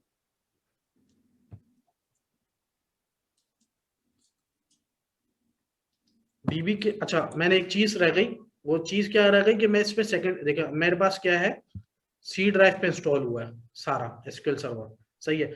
मुझे डी ड्राइव नहीं है, वरना डी ड्राइव पे हम manual installation D drive attach करा सकते हैं। डी ड्राइव कैसे अटैच कराते हैं, वो हम या तो इसके अंदर कंटिन्यू कर लें या दूसरे उसमें कंटिन्यू कर लेंगे। है। वो आप, मैनेज कर लें, वो हो जाएगा। हाँ सही है, मैनेज उसको नेक्स्ट में हम देख लेते हैं, मतलब इसके साथ ना कि किस तरीके से ड्राइव ऐड होती है। अच्छा, इसके अंदर क्या है कि आपने जैसे बिल फर्ज कर कोई भी डीबी का नाम देना है, यानी मैंने AWS डैश या क्लास डैश डीबी। अच्छा, ये बता रहा है लोकेशन बता रहा है, ये नीचे जो है ना ये बता रहा है इस जगह पे जाके डीबी बनेगा, यानी डीबी इस फॉर्म में जाके बनेगा।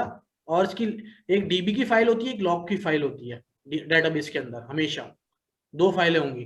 तो ये पाथ जो है ना मैं चेंज भी कर सकता हूँ और इसको कॉपी भी कर सकता हूँ। अगर मैं बिलफर्ज करें बाय डिफॉल्ट इस लोकेशन पे, अभी हम बाय डिफॉल्ट देख लेते हैं, जब चेंज वाला हम उसमें बाद में देखते हैं। इस लोकेशन पे जाता हूँ, ये मैंने एंटर किया, इस जगह पे डीबी आएगा। ये देखिए इस फॉर्म में आ रहा होता है, ये चीजें देख रहे हैं आप, हर चीज के ये इस तरीके से आ रहा होगा। अभी जब मैं क्रिएट कर दूंगा तो ये वहां पे आएगा।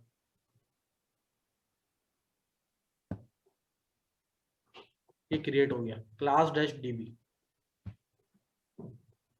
Class dash dB. ये देखें 2 फाइल आई हैं इसकी, एक ये डीबी फाइल है, ये लॉग फाइल है। ये 2 फाइल्स हमारी इस तरीके से कनेक्ट हो जाएंगी। कनेक्ट होने के बाद आप इसके अंदर यूजर को परमिशन देना है, इस डीबी पे राइट्स देना है, वो कैसे देंगे, बिलफर्ज करें मैं एक यूजर बनाता हूँ। अभी तो बाय डिफॉल्ट एडमिनिस्ट्रेटर का यूजर इधर ऐड हुआ हुआ ना, ये देखें यहाँ पे क्या है, एडमिनिस्ट्रेटर्स का ग्रुप ऐड हुआ हुआ है, और मेरा जो यूजर एडमिनिस्ट्रेटर है ना बाय डिफॉल्ट उस ग्रुप में डाला हुआ है। सही है। वो कैसे पता चलेगा आपको, आप इसमें जाएंगे,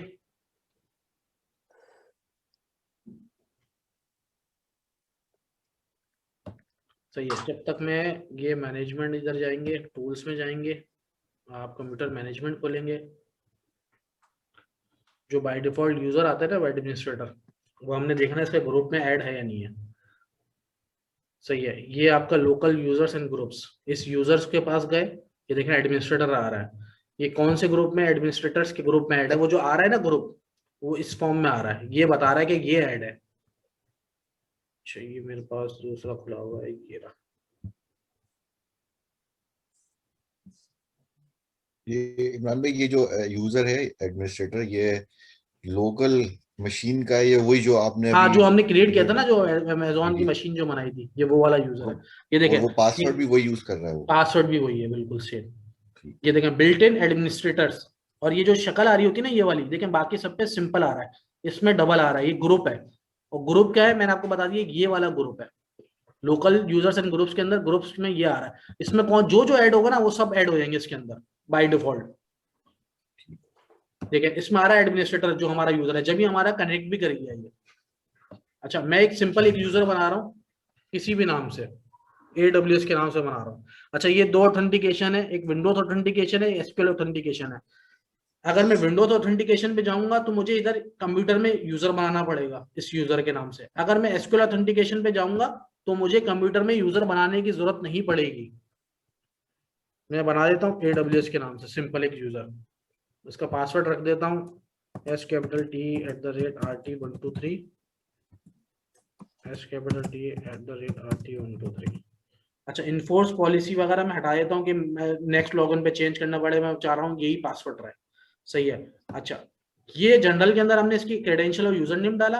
अब मुझे सर्वर रोल्स के अंदर जाना है, इसको क्या बनाना है, इसको बनाना है सिसएडमिन, यानी जितने भी डेटाबेसेस बने ना उन सब के अंदर भी मैं सिसएडमिन बने। अच्छा सिसएडमिन किस पे बने, ये यूजर की मैपिंग आएगी। अभी बहुत सारे डीबीज बने होंगे ना तो सब में आएंगे। अब मैं चाह रहा हूँ कि सिर्फ ये वाला डीबी है, इसका डीबी ओनर बन जाऊं, ये मार्किंग करनी है बस आपने, ये ओके करेंगे, सही। ओके करने के बाद ये यूजर इस डीबी के साथ लॉगिन कर सकता है। कैसे पता चलेगा आपको, मैं अभी बताता हूं आपको। मैंने बंद कर दिया SQL मैनेजमेंट स्टूडियो खोला,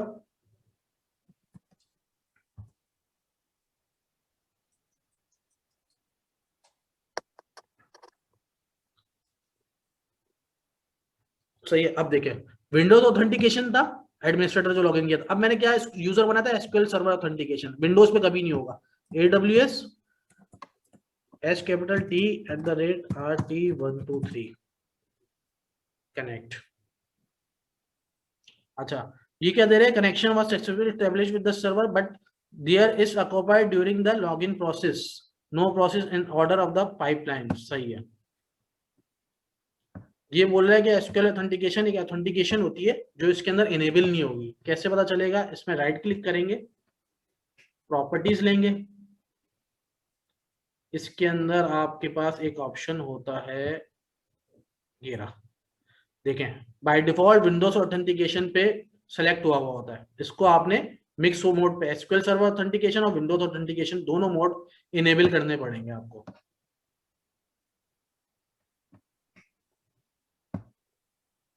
अच्छा वो बोला है कि SQL की सर्विसेज रीस्टार्ट कर दो, मतलब आपको खोलना पड़ेगा SQL का वो। नहीं वो मसला नहीं है, वो अगर हम वहां से भी सर्विसेज करते हैं, इसकी सर्विसेज बाय डिफॉल्ट services.ms उसके अंदर भी आ जाती है। अब मैं आप लेकिन देख लेता हूँ कभी फर्क पड़ा ही नहीं पड़ा, ताकि आपको आइडिया हो जाए कि हो सकता है शायद वो बोल रहा हो और आपके पास, ताकि आपको पता चल जाए ना, इससे ही फर्क पड़ेगा।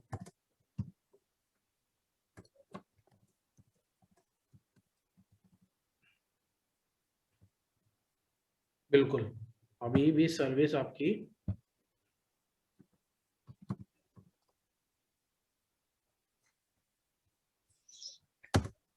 वो खोल लेते ज्यादा बेहतर था ताकि उनको समझ वो में मैंने आए। लॉगिन नहीं है ना मेरे पास अभी, अच्छा। वरना वो अगर वो वहां से होता बिल्कुल सही कह रहा है, वहां से कर लेते आप। बेसिकली है यहीं पे आ रहा है।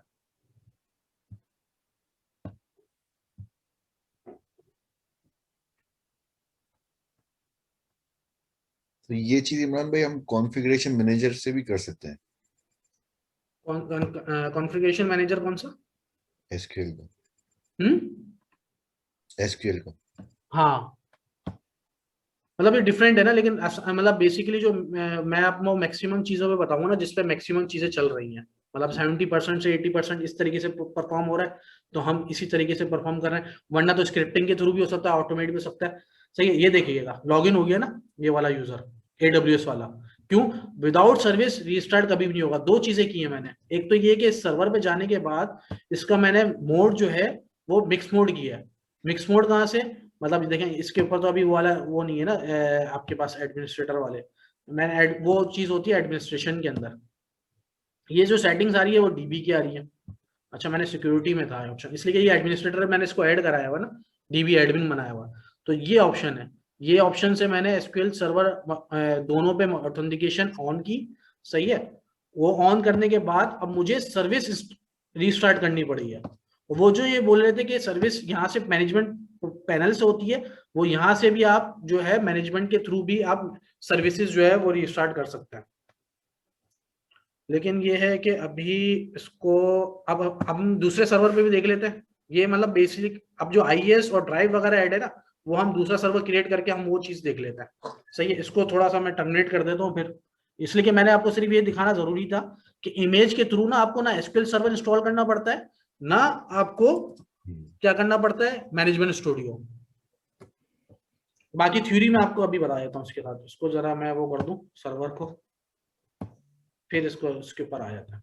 अच्छा, वो टर्मिनेट का मैंने आपको बताया था कि राइट क्लिक करके देखिए मेरा सर्वर लॉगिन है, सही है। ये देखिए सारी चीजें चल रही हैं इसके ऊपर ना, मतलब मैंने ऐसे वो नहीं किया कि मेरी सारी एसक्यूएल भी चल रहा है, सारी चीजें चल रही हैं। मैंने राइट क्लिक किया, मैं टर्मिनेट पे गया, आप देखें ऑप्शन बताता हूँ आपको। अब उससे कोई गर्ज नहीं है कि यूजर लॉगिन है, 2 यूजर लॉगिन है, 3 यूजर लॉगिन है, इसको उससे कोई गर्ज नहीं है। देखें विद इन द मिनट्स जो है वो सारी चीजें आपकी टर्मिनेशन पे, शटिंग डाउन पे चले गई है। अब मैं रिमोट लूंगा सर्वर को, सर्वर का रिमोट नहीं आएगा। अच्छा, दूसरी चीज, सही है, एक चीज तो ये है कि सबसे पहले तो आपने सर्वर टर्मिनेट कर दिया। अब सर्वर टर्मिनेट करने के बाद आपने वॉल्यूम्स के अंदर जाना है, और वॉल्यूम्स के अंदर जाके देखना है कि मेरे पास कोई डीबी आ तो नहीं रही। बिल्कुल 1 डीबी आ रही है, एक स्टोरेज आ रही है। अच्छा, ये इन यूज आ रही है, ये क्यों आ रही है? ये डिफॉल्ट आपकी वो आ रही है ना ड्राइव 65 GB की। कौन सी बनाई थी जब मैंने सर्वर क्रिएट किया था ना, उसमें स्नैपशॉट में उसने रूट ड्राइव का पूछा था, रूट ड्राइव आ रही है। रूट ड्राइव तो ऑटोमेटिकली टर्मिनेट हो जानी चाहिए थी, इसलिए कि डिलीट ऑन टर्मिनेशन का चेक लगा हुआ था बाय डिफॉल्ट। क्यों नहीं हुआ? इसकी वजह क्या है? इसकी वजह यह है कि जब आपके पास ये टर्मिनेट होगा ना सर्वर, अभी ये इन यूज के अंदर रहेगी, जैसे ये टर्मिनेट हुआ सर्वर, यहाँ से टर्मिनेटेड लिखा हुआ आएगा, तो आपकी ड्राइव जो है ब्लैंक हो गई। यानी जैसे ही वो टर्मिनेट होगा ना, ये ऑटोमेटिकली रूट ड्राइव्स की डिलीट हो जाएगी, टर्मिनेट हो जाएगी। यानी इससे कोई गर्ज नहीं है कि मतलब वो सर्वर आपको मैन्युअली डिलीट करना पड़े। हाँ, सेकेंडरी ड्राइव मुझे अगर ऐड कराऊंगा ना, ये वाली, ये देखें, अब मैं सर्वर को मैं बिलफर्ज करें 10 GB के ड्राइव बना रहा हूं, और अवेलेबिलिटी जोन जरूरी है मेन, कि मुझे जिस सर्वर का अवेलेबिलिटी जोन पे मैंने सर्वर बनाया है ना, जिस पे बन गया है, वो ही अवेलेबिलिटी जोन बनाऊंगा मैं। अगर मैंने बिलफर्ज करें मिसमैच कर दिया ना, तो ये ड्राइव वहां पे अटैच नहीं होगी। मैं एग्जांपल दे रहा हूं, मैं आपको एक सर्वर बना देता हूं। अब जैसे कि उस पे आ जाता है हम सर्वर वापस, जो उस पे देखता है। अच्छा इमरान भाई ये बताएं, ये अभी जो अच्छा आप क्वेश्चन, अब मुझे उसका क्वेश्चन कर ले उस टाइम पे, तो थोड़ा जल्दी में था, बताएं कोई क्वेश्चन है जो सवाल एसक्यूएल के हवाले से। क्वेश्चन ये है कि अभी हमने जितना सर्वर को यूज किया है, अब ये कहाँ हमें पता लगेगा कि इसकी बिलिंग बताएं हमें। हाँ, तो बिलिंग में फौरन नहीं आएगी ना, देखिए बिलिंग यहाँ पे आएगी, बिलिंग डैशबोर्ड पे गए,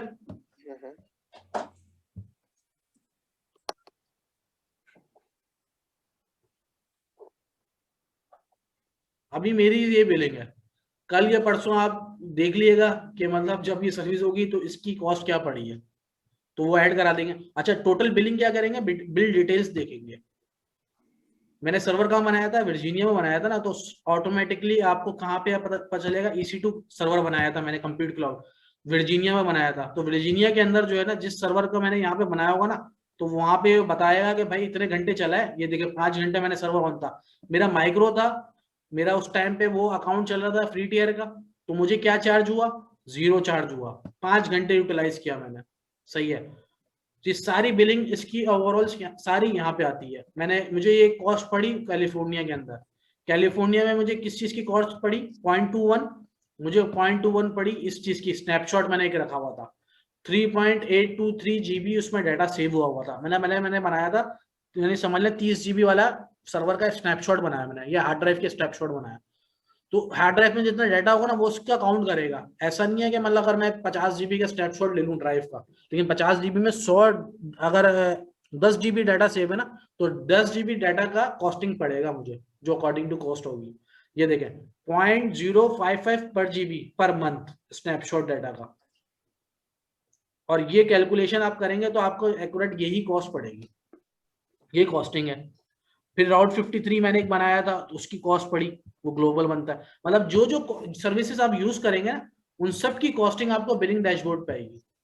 और मुझे कभी ऐसा लगा नहीं कि मतलब मैंने कुछ इस्तेमाल कम किया और बिल उन्होंने ज्यादा कर दिया, ऐसा नहीं हुआ कभी। मतलब इनकी बिलिंग प्रॉपर होती है, कि बिलिंग आपको करना है जो भी है वो बिलिंग आपको यहाँ पे मिल जाएगी। अभी कल जो है वो मेरी कल या परसों जो है मुझे बिलिंग इसमें अपडेट हो जाएगी, तो मेरी बिलिंग मंथली जो है ना, बेसिकली ये मंथली बिलिंग होती है। फरवरी एंड होने से पहले मेरी एक्यूरेट बिलिंग आ रही होगी, मंथ वाइज बिलिंग होती है।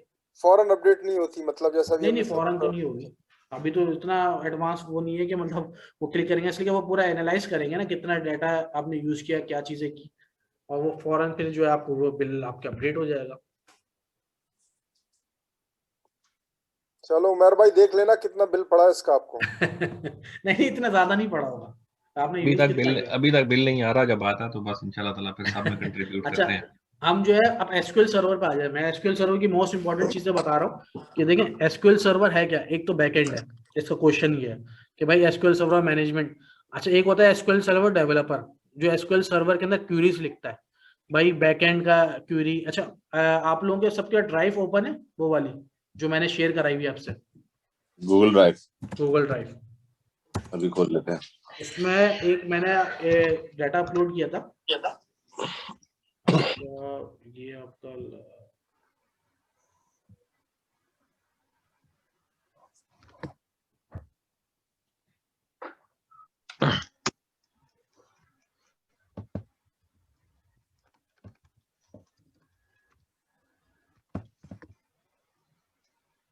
IS और SQL।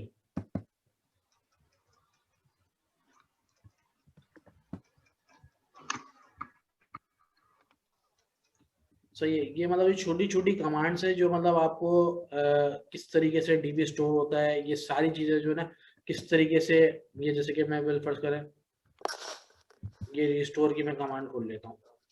रिस्टोर पता है रिस्टोर क्या होगा? अभी जब मैं मैनुअली इंस्टॉल करूंगा ना नेक्स्ट क्लासेस के अंदर एसक्यूएल वगैरह के अंदर जब हम जाएंगे तो ये आगे पूरा होगा किस तरीके से करेंगे, इसलिए कि ये डेप्थ के अंदर है। तो हमने सिर्फ मैनेजमेंट नहीं देखनी है, हमने डेप्थ भी देखना है कि सर्वर एडमिनिस्ट्रेशन में क्या क्या चीजें होती हैं। तो ये मतलब ये होता है कि सर्वर, ये छोटी सी कमांड है। अच्छा कर क्या रहे हैं, पहले तो हम डीबी क्रिएट कर देंगे, जैसे कि हमने AWS बनाया था, इस स्क्रिप्ट को ऐसे ले लें, यानी इसके अंदर जो है आपने AWS लिख लिया, ये वाली को सही है, कार ट्रेडिंग की जगह पे यूज AWS, डीबी आपने क्रिएट कर लिया, ब्लैंक है। अच्छा आप एक्सपोर्ट करके कहीं से लेके आ रहे हैं वो डीबी, वो सारा मैं बताऊंगा किस तरीके से डीबी बैकअप लेते हैं, किस तरीके से रिस्टोर करते हैं, सही किस तरीके से परमिशन देंगे। एक सिंपली बहुत आसान है, लगता मुश्किल है, ये कमांड के थ्रू होता है सारा।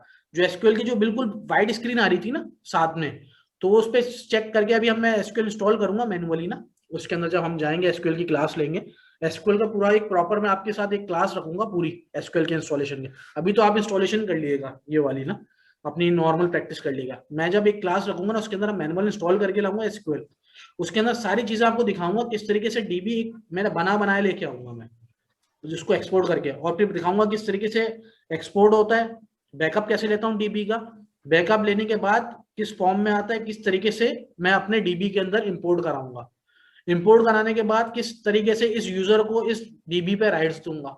ये सारी मैंने एक प्लान किया हुआ है, एक क्लास रखूंगा मैं एसक्यूएल की, सिर्फ एसक्यूएल की, उसमें सारी एसक्यूएल की इंस्टॉलेशन, एसक्यूएल की मैनेजमेंट, ये सारी चीजें रखूंगा। इसलिए एसक्यूएल इंपॉर्टेंट चीज है, मतलब एज ए एडमिनिस्ट्रेशन के अंदर जाएंगे। अगर एज अ AWS के अंदर जाएंगे तो AWS में इतना इंपॉर्टेंट नहीं है, इसलिए कि इसके एसक्यूएल वगैरह के हिसाब से कोई क्वेश्चन नहीं आता। अगर एसक्यूएल का क्वेश्चन आएगा भी तो RDS का आएगा। तो हम बेसिकली RDS की लैब में भी सारी चीजें परफॉर्म कर सकते हैं। जिस दिन RDS की लैब करेंगे ना, RDS जो पता नहीं किसने स्टार्ट में क्वेश्चन किया था कि सर्वरलेस एनवायरनमेंट और कंटेनर्स वगैरह, जिसका मैंने जवाब दिया था। तो RDS बेसिकली क्या है, सर्वरलेस एनवायरनमेंट है। सर्वरलेस का मतलब ये है कि मुझे ये सर्वर बना के डीबी इंस्टॉल करने की जरूरत नहीं पड़ेगी। मुझे अगर 2 DB या 3 DB है ना तो मैं RDS पे भी बना सकता था, लेकिन ये मैंने आपको सर्वर बनाना जरूरी था, वरना अगर मैं चाहता तो आपको RDS पे DB बनाता और अपने पास से कनेक्ट करके सारी चीजें करके दिखा देता कि किस तरीके से कनेक्ट होता है। लेकिन वो जरूरी है आपके पास, क्योंकि कंपनीज में बेसिकली जो है ना वो जो मैंने अभी इंस्टॉल किया था ना AMI, वो चल रहा होता है आपके पास। उसके अंदर वेब एडिशन हो या स्टैंडर्ड हो, कनेक्ट वैसे ही होगा, पर्पस एक ही है। आपने DB क्रिएट करना है, और जैसे कि अब वो सारे फंक्शंस हम करेंगे उसके अंदर ना, क्लास के अंदर। वो मैं एक प्लान कर लूंगा, जैसे हम अभी थोड़ी सी मैं चाह रहा हूँ कि सर्विसेज वगैरह गो थ्रू कर लूँ अमेजोन की ना।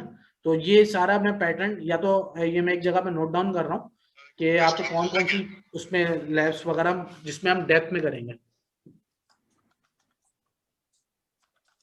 तो ये क्यूरीज भी आप ना, जब तक ये आप रीड कर लिएगा ये क्या क्या चीजें हैं, किस तरीके से होगी, थोड़ा गो थ्रू कर लिएगा। लेकिन जब मैं लैब करूंगा तो लैब के अंदर मैं प्रॉपर थॉरली मैं एक चीज के बारे में बताऊंगा जो एडमिनिस्ट्रेशन के अंदर आएगी।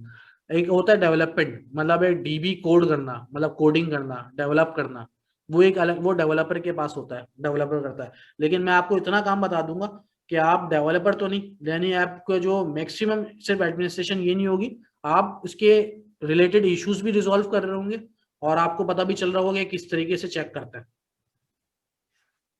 तो हम में थोड़ा वापस सा ये समझना था, ये जो डेवऑप्स वाले जो काम कर रहे होते हैं वो मतलब वो डिफरेंट होता है? वो डिफरेंट होता है ना, ये एडमिनिस्ट्रेशन अलग है, डेवऑप्स अलग है। देखिए डेवऑप्स क्या हो गया, आपको जो काम, जैसे कि मैं सर्वर बना रहा हूँ ना, ये वाला एक सर्वर, जी अब ये 50 सर्वर बनाने हैं मैंने एक साथ। अब मैं मैनुअली बनाऊंगा, ये मैनुअली काम कर रहा हूँ मैं, सही ऑटोमेट कर दिया। डेवऑप्स की फील्ड में ऑटोमेशन आ गई, ये समझ लें। अच्छा, सही ऑटोमेशन किस सेंस में, जरूरी नहीं है 50 सर्वर को कहते हैं, इस सेंस में कहते हैं कि एक डाटा अपलोड होता है, वेबसाइट का डाटा हो गया ना, अब वो डेवलपर फाइलें बनाता है, वो अपलोड करते रहते हैं हम लोग। मतलब बार बार मुझे फाइलें बना के देता रहता है, DB देता रहता है, यार मैंने चेंजेस किए हैं, ये अपलोड कर दो। मैं जा रहा हूँ अपनी फाइल मैनेजर खोल रहा हूँ, या अपने डायरेक्टरी IS खोल रहा हूँ, उसमें अपलोड कर रहा हूँ, कॉपी बना रहा हूँ, और फिर वहां पे अपलोड कर रहा हूँ, वहां पे एक्सट्रैक्ट कर देता हूँ।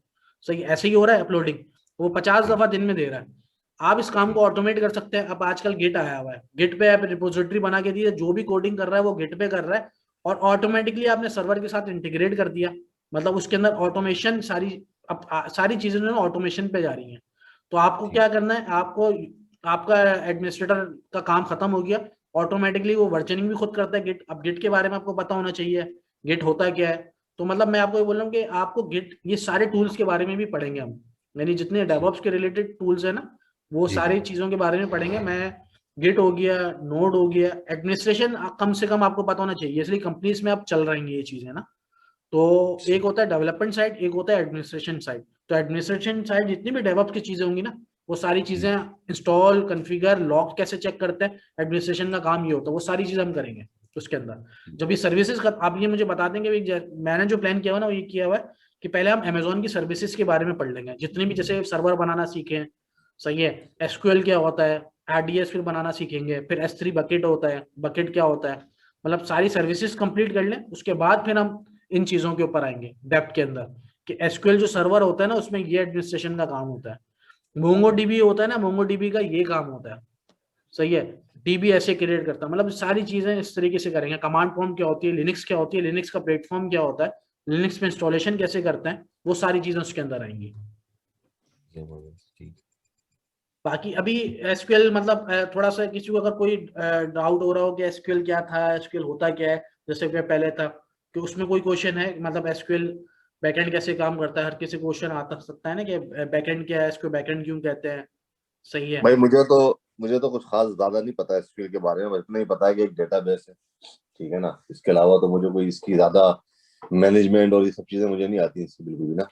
नहीं देखें, मैनेजमेंट तो वो तो देखें साथ के साथ आती है ना, जब ऑफिस इन्वायरमेंट में काम कर रहे होते हैं ना, तो उसके साथ साथ आती है डेवलपमेंट।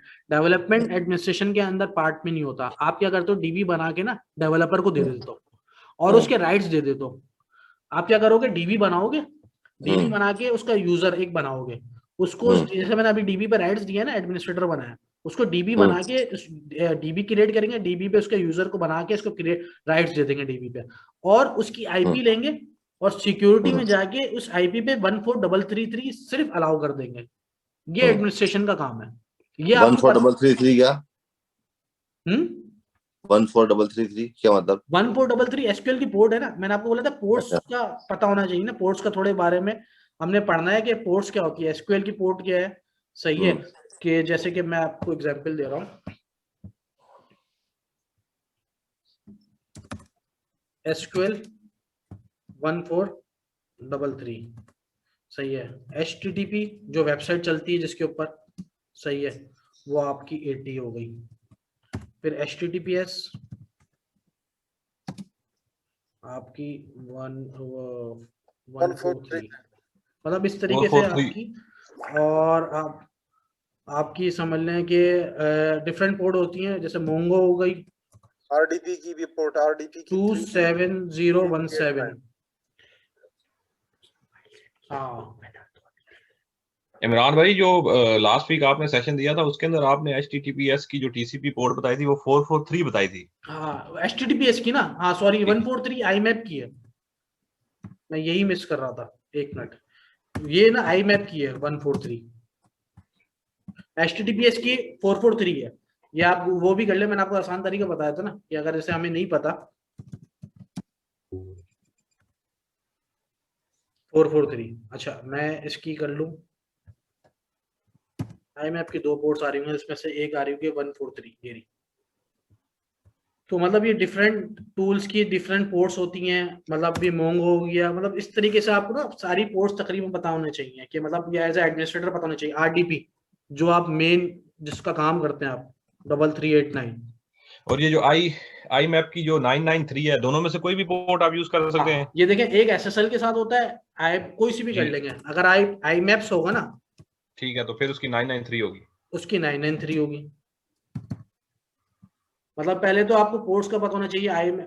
जब हम इसमें मेल इनेबल वगैरह इंस्टॉल करेंगे ना, फ्री हम जो है ना वो इंस्टॉल करेंगे मेल इनेबल वगैरह ना, जी। तो वो एक जो है कंप्लीट सर्वर बना लेंगे, इसके अंदर जब मेल इनेबल कर लेंगे, SQL सर्वर कर लेंगे, यानी पूरा वेब जैसे बनता है ना, हम पूरा कंप्लीट वो बनाएंगे। अभी तो हमने SQL सर्वर देखा है ना सिर्फ IIS के साथ, IIS इंस्टॉल किया और इसका वो कर दिया। एक मेल भी होगा ना, जाहिर सी बात है वेबसाइट चलती है, वेबसाइट के साथ मेल भी तो इंटीग्रेट होती है, उसमें कुछ नहीं होता। आपको मेल इनेबल कोई भी टूल्स होते हैं ना, जैसे आजकल लोग Office 65 यूज करते हैं, कोई प्राइवेट ईमेल्स यूज करते हैं, तो आप कोऑर्डिनेशन के लिए कोई सी भी ईमेल्स यूज कर सकते हैं।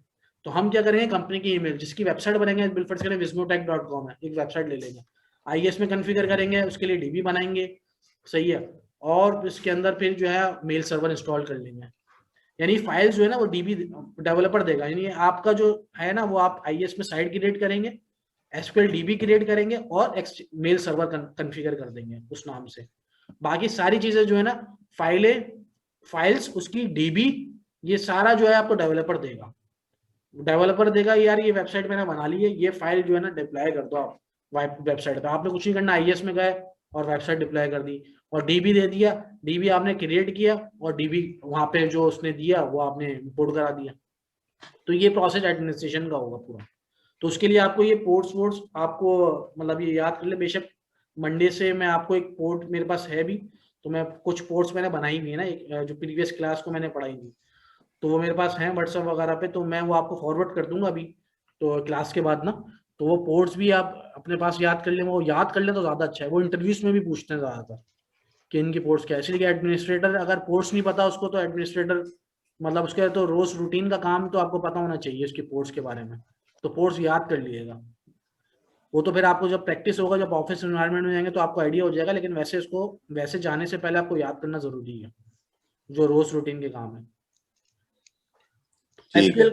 SQL के ऊपर आ जाते हैं। SQL जो है वो बेसिकली जो है वो बैकएंड सर्वर कहलाता है, यानी एक फ्रंट एंड आपका IIS हो गया। अगर विंडोज सर्वर में अगर मैं कहूँ तो फ्रंट एंड आपका IIS, जहाँ पे वेबसाइट पड़ेंगी है जो आपको फ्रंट एंड नजर आ रहा है वेबसाइट, और बैक एंड जहाँ पे आपको जो नजर नहीं आ रहा होता है बैक एंड ये होता है पीछे की तरफ, फ्रंट एंड आपको नजर आ रहा होता है, फ्रंट एंड आपकी वेबसाइट हो गई, फाइल्स हो गई, और बैक एंड जहाँ पे आपका डाटा सेव हो रहा होता है। SQL जो है as a back end server कहलाता है। IIS जो है एग्जाम्पल में दे रहा हूँ, IIS जो है आपको फ्रंट एंड कहेंगे और SQL जो है बैक एंड कहेंगे, एज अ वेब एडमिनिस्ट्रेटर की लैंग्वेज में, टर्म्स में आप कह लें, सही है।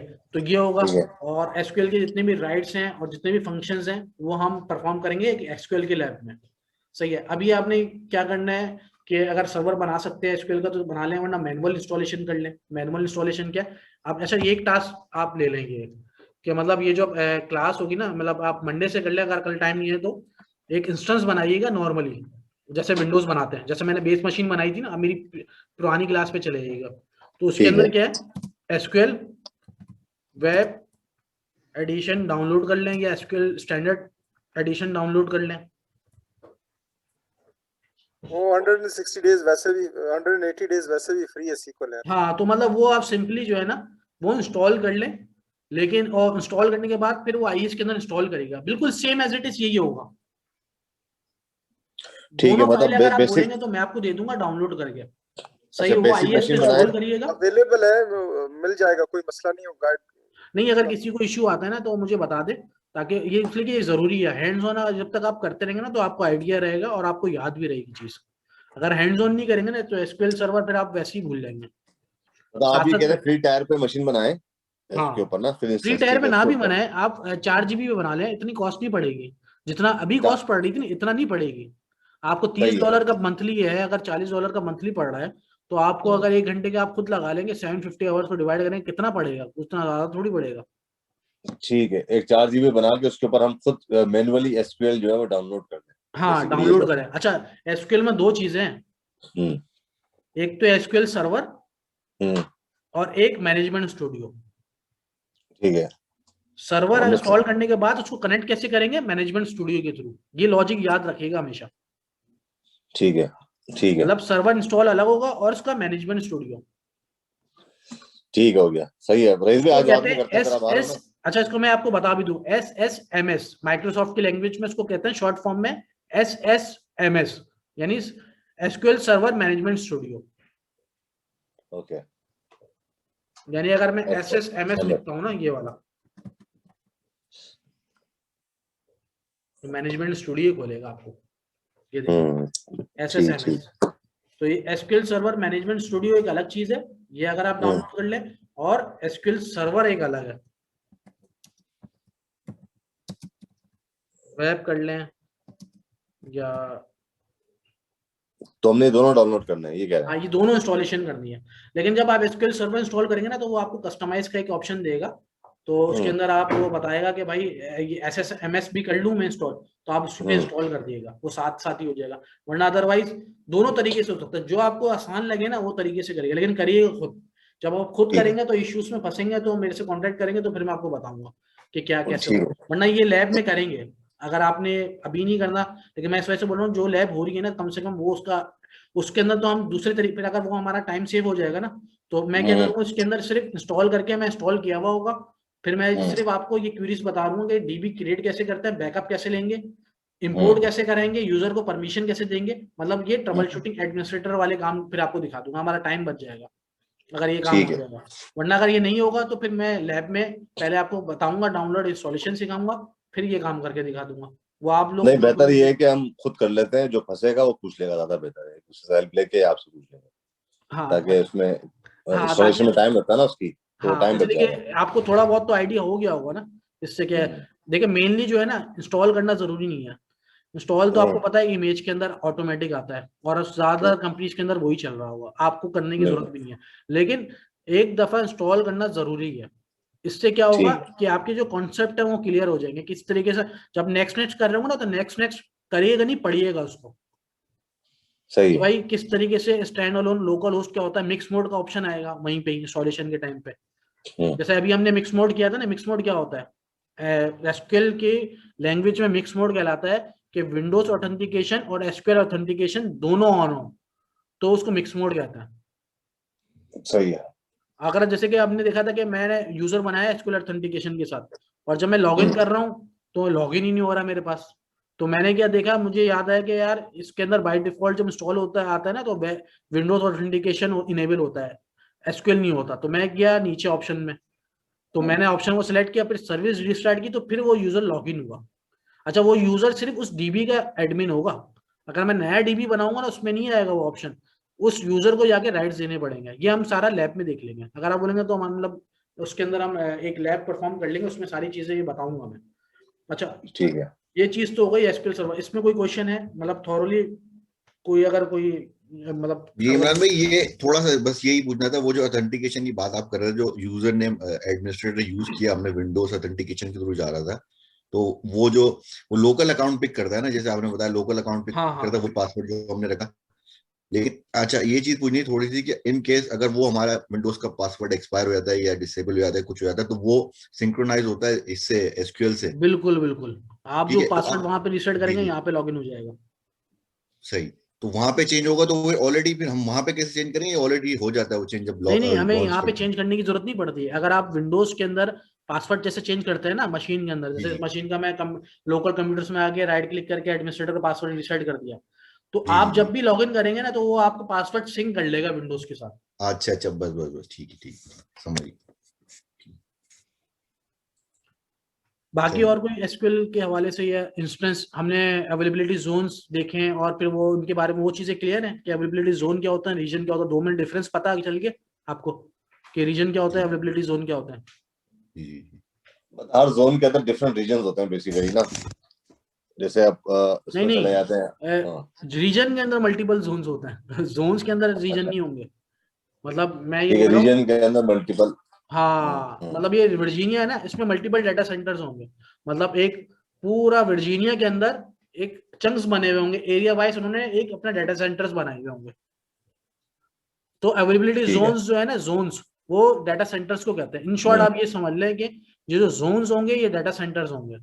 छोटे छोटे, छोटे तो नहीं कहेंगे हमारी मतलब ये इतने बड़े होंगे कि मतलब पाकिस्तान में भी ऐसा डाटा सेंटर्स पूरी कंपनी का नहीं होगा, एक जो पूरी कंपनी चल रही होगी उनके एक छोटा सा रीजन अवेलेबिलिटी जोन जो होगा ना वो इतना बड़ा होगा कि मतलब बहुत सारी बड़ी कंपनियों का डाटा सेंटर भी नहीं होगा। एक सब मिला के भी पाकिस्तान के डाटा सेंटर बनेंगे ना कंपनीज के, तो उस डाटा सेंटर एक अवेलेबिलिटी जोन का जो डाटा सेंटर है ना उसके बराबर नहीं होगा। सही सही सही, ठीक हो गया। तो ये मेन क्वेश्चन था, सिक्योरिटी ग्रुप का पता चलेगा। अच्छा अब जब हम अच्छा मैंने आपको एक क्वेश्चन बताया था कि भाई आप शायद मिस कर दिया होगा कि सिक्योरिटी ग्रुप, और मैंने वीपीसी का बताया था, वीपीसी सबनेट क्या होते हैं। जब हम वीपीसी की लैब करेंगे ना तो ये देखेंगे कि सिक्योरिटी ग्रुप हर उसके अंदर अटैच नहीं होते। ये लैब के अंदर हम जो है वो देख सकते हैं कि अगर कौन सा सिक्योरिटी ग्रुप किस उसका बना हुआ है। अच्छा, बीपीसी जो है ये वर्चुअल प्राइवेट कंप्यूटिंग क्या कहते हैं इसको? वर्चुअल प्राइवेट क्लाउड कहलाता है ये। वर्चुअल प्राइवेट क्लाउड, अच्छा हाँ ठीक है। तो इसको जो है पूरा समझ लें, ये वर्चुअली जो है पूरा नेटवर्क डिजाइन, ये नेटवर्क कहलाता है, नेटवर्क के अंडर आता है। यानी क्लाउड का मतलब ये होता है कि अपना नेटवर्क डिजाइन करना। बाय डिफॉल्ट कंपनीज के अंदर जरूरत नहीं होती, वीपीसी जो है ना डिफॉल्ट आ रहा होता है और लोग बनाते भी नहीं है, इसलिए कि वो अपनी उनकी जो कॉन्फ़िगरेशन है ना वो सारी कंफर्म होती है कि इंटरनेट पे क्या जाए। बाय डिफॉल्ट सारा इंटरनेट पे जाता है। अगर आपने कुछ अच्छा, प्राइवेट मशीन, सॉरी मैं ये पूछ रहा हूँ कि जो सिक्योरिटी ग्रुप्स होते हैं इमरान भाई, अभी सवाल मुझे याद आ गया आपकी स्क्रीन देख के। ये बेसिकली हम सिक्योरिटी ग्रुप को इसलिए यूज करते हैं कि हमने डिफरेंट डिफरेंट यूजर्स को डिफरेंट एक्सेस देना होता है वाया आईपी और समथिंग लाइक दैट। या बिल्कुल सिक्योरिटी ग्रुप के अंदर आप सिक्योरिटी पॉलिसीज को बताते हैं कि भाई ये बंदा है उसके पास ये एक्सेस है। जैसे डीबी की एक टीम है, आपने उसको एक पोर्ट दे दी डीबी की, आपने उसको एक्सेस दे दिया सर्वर के पास। यही काम होता है सिक्योरिटी ग्रुप बिल्कुल का। बिल्कुल यही। अच्छा ये कॉन्सेप्ट जो है ना आपके फायरवॉल वगैरह के अंदर भी आपको इस्तेमाल आएगा कि यही बिल्कुल काम जो है ना एज इट इज काम, ये आपका लिनक्स में भी यही होता है अगर मैनुअली करते हैं, जहाँ पे वो नहीं होता। अच्छा ये चीज मुझे याद दिलाइएगा, मैं आपको एक विंडोज पे भी दिखाऊंगा कि बिलफर्स करें सिक्योरिटी ग्रुप आपके जो ये वाले काम है ना आप विंडोज अपनी मशीन के अंदर भी कर सकते हैं। कहाँ पे? आपके पास यहाँ आ रहा होता है ऑप्शन, firewall.cpl खोलेंगे ना, मतलब मैं तो कोड कर रहा हूँ, आप कंट्रोल पैनल से चले जाइएगा।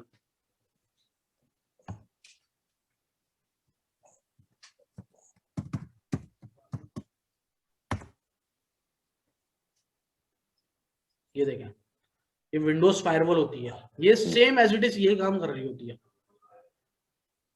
अगर मैं इसको ऑफ कर दूंगा ना तो इसकी, अच्छा अमेजोन पे जो मशीन्स होती है ना उनका जो तरीका होता है वो यहाँ से मैनेज हो रहा होता है सिक्योरिटी ग्रुप से। तो यहाँ पे इसकी फायरवॉल ऑन हो या नहीं हो आप इसको ऑफ कर दिया करें उस मशीन के अंदर, अमेजोन के अंदर जो है वो यहाँ पे आप ऑफ कर देंगे।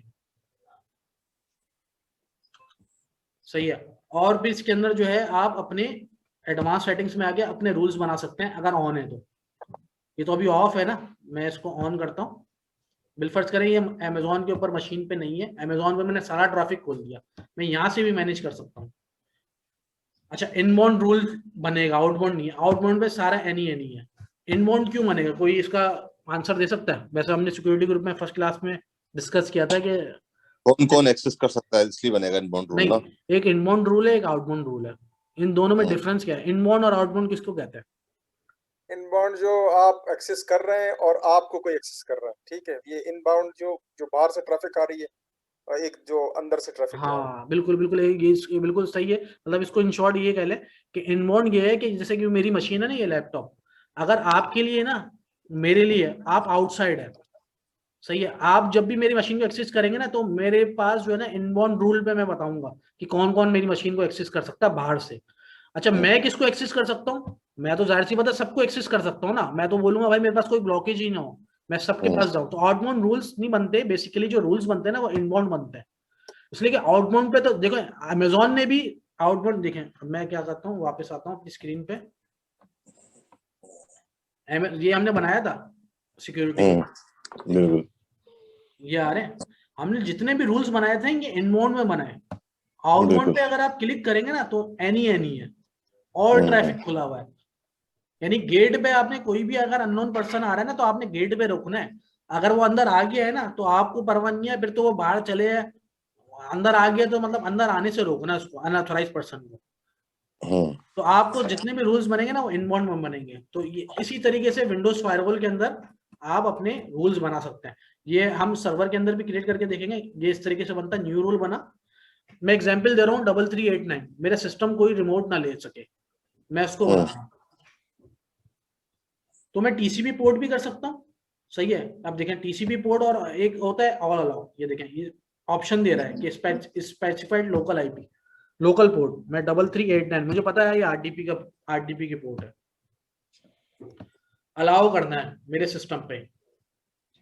या मतलब कोई भी सिनेरियो बता दे कि मतलब बिलफर्ज करे मैंने ब्लॉक करना है, मेरा सिस्टम कोई रिमोट ना ले सके, कोई भी, मैं बाहर से खुद भी ना ले सकूं रिमोट, सही है। मैंने क्या किया,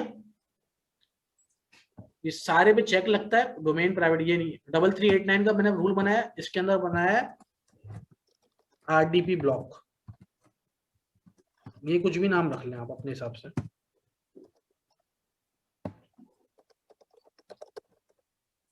ये रूल बन गया। स्कोप में क्या दिया है आपने, कोई भी आईपी एड्रेस हो, यानी मेरे सिस्टम की कोई भी आईपी एड्रेस हो। ये लोकल जो है ना वो आपकी आईपी होती है। रिमोट आईपी कौन सी होती है, जो आपकी आईपी होगी, जैसे आपके सिस्टम होंगे। जैसे कि मैंने अगर आरटीपी अलाउ कराना होगा ना, तो मैं ये आईपी आपकी यहाँ अलाउ कराऊंगा, सही है। वो हम लैब में देख लेंगे। मतलब ये इस पूरा सिनेरियो में आपको सिर्फ अभी एग्जांपल दे रहा था कि किस तरीके से सिक्योरिटी ग्रुप काम करता है। तो आपका ये जो लॉजिक है ना, ये वाला सिक्योरिटी ग्रुप वाला, ये आपको आगे बहुत काम आएगा। मतलब ये कॉन्सेप्ट, बेसिकली कॉन्सेप्ट समझिएगा कि कॉन्सेप्ट क्या है ये। अच्छा, इसका कोई बताएगा कि मैंने MS SQL 143300 रखा हुआ है कि ये क्या है? सीक्वल की ट्रैफिक जाएगी ना यहाँ से? नहीं, सीक्वल की ट्रैफिक तो जा रही है। 00 का मतलब क्या है? 00 कोई आईपी वो नहीं है, ब्लॉक नहीं है, मतलब इन एंड आउट है। यानी कोई भी बंदा मेरा एसक्यूएल सर्वर, इस सर्वर पे जो एसक्यूएल इंस्टॉल है ना, वो एक्सेस कर सकता है। कोई भी सोर्स, एनी यानी कोई भी सोर्स हो, मतलब कहीं की भी आईपी हो, वो मेरी अगर 1433 उसके पास पासवर्ड मौजूद है ना, तो वो एक्सेस कर सकता है। और यहीं पर अगर मैंने फॉर एग्जांपल किसी डेवऑप्स के इंजीनियर को जिसने डेटाबेस पर काम करना है, उसको एक्सेस देना, तो खाली मैं उसकी आईपी एड्रेस पर जो है वो सोर्स डाल दूंगा। फिर आपने ऑल का हटाना है। अगर आपने सिर्फ इंडिविजुअल को देना है ना, तो ये याद रखिएगा, मैंने आपको एक रूल बताया था कि अगर ऑल लगा हुआ है ना, ऑल ट्रैफिक का, तो समझ लो फिर जितने भी रूल बना लो ना सब बेकार है। इसको आपने डिलीट करना है, ऑल को, ठीक है, सही है। और इसके अंदर एक रूल बनाना है MS SQL का। 1433 पोर्ट आ गई, और आपने जो भी मतलब यूजर XYZ मैं बोल दूं 7.7.7. सही है, 7.32। मतलब एग्जांपल दे रहा हूँ, कोई भी आईपी मैंने बता दी ऐसी रैंडम, यानी आपके सिस्टम की आईपी है। फिर मैं ये बता दूंगा कि भाई इसके ऊपर हो जा, अब होगा, अब ये वर्क करेगा आपका। इसलिए कि अदरवाइज अगर आप इनबाउंड के अंदर ऑल ट्रैफिक खोला हुआ होगा और आप अपनी स्पेसिफिक आईपी देते रहेंगे तो नहीं चलेगा। ये अभी भी देखें डला हुआ ना एक रूल। हाँ, वो आपने इसको डिलीट नहीं किया था, आपने नीचे वाला डिलीट कर दिया था बेसिकली। हाँ, ये रहा, ये 00 का। अब ठीक है, ये रहा। आप कोई भी नहीं करेगा। RDP कोई भी ले सकता है जिसके पास पासवर्ड हो, लेकिन MS SQL जो है ना सिर्फ ये बंदा कनेक्ट कर सकता है, कोई भी नहीं कनेक्ट कर सकता। सही है। तो ये SQL मतलब सिक्योरिटी ग्रुप, मतलब ये याद रख लें क्या है। अच्छा एक चीज, अभी टाइम है मेरे ख्याल से क्लास में टाइम है ना अभी 10 मिनट लगा लें और मैक्सिमम। अच्छा 10 अनलिमिटेड टाइम है इमरान भाई, वो बंद नहीं होगी। अच्छा नहीं मतलब स्टूडेंट्स तो रेडी ना, मुझे तो कराने में मसला नहीं है, मैं तो जब कराता हूँ तो मेरे से तो आप जितना भी टाइम जब तक हिम्मत होती है अब तक कराता रहता हूँ। आप लोगों के अंदर है तो और एक चीज कर लेते हैं, थोड़ा सा जल्दी कर लेंगे, मतलब ऐसा नहीं है कि थोड़ा लंबा करूंगा, थोड़ा सा जल्दी कर लेंगे। इलास्टिक आईपी के ऊपर मैं बात कर लेता हूँ, एक टॉपिक ये कवर कर ले इलास्टिक आईपी का। इलास्टिक आईपी क्या होती है ये हमने प्रीवियस क्लास में पढ़ा था या डिस्कस किया है, नहीं किया?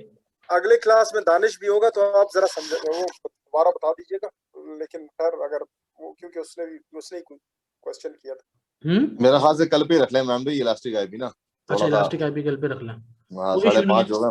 वैसे कोई सवाल पूछने अगर किसी ने पूछना है 5-10 मिनट के अंदर, अगर किसी ने कोई चीज समझ में आ रही है इनमें सवाल कर ले, जैसे ये वो कंफर्म कर लेना। Availability zone, region, security group, सही है। AMI सही है। हमने क्या क्या किया, इंस्टेंस टाइम कैलकुलेटर, अभी हमने ये सारी चीजें कर ली हैं। मतलब ये आपको पता होना चाहिए कि अगर अगली क्लास में जाता हूँ ना तो मैं एज्यूम करूंगा कि ये चीजें आपको आती हैं। हाँ नहीं ठीक है, समझ में आ गई। एक चीज बस जो शुरू में रईस ने सवाल किया था आपसे आईपी के हवाले से, 32 जो आईपी थी जो आपने बताई थी कि सिंगल यूजर के लिए होती है वो, ठीक है ना? जी जी। मुझे या तो उसको पढ़ना पड़ेगा क्योंकि मुझे क्लियर नहीं है आईपी के हवाले से चीज है ना, या तो मैं उसको खुद देखता हूँ, या अगर आप शॉर्टली कुछ बताना चाहते हैं, समझाना चाहते हैं कि आईपी मतलब नहीं देखें, किस तरह। मैंने आपको बता देना कि सबनेटिंग होती है, ये पूरा आईपी का स्कीम है, मैं आपको डिटेल में नहीं बता दूंगा।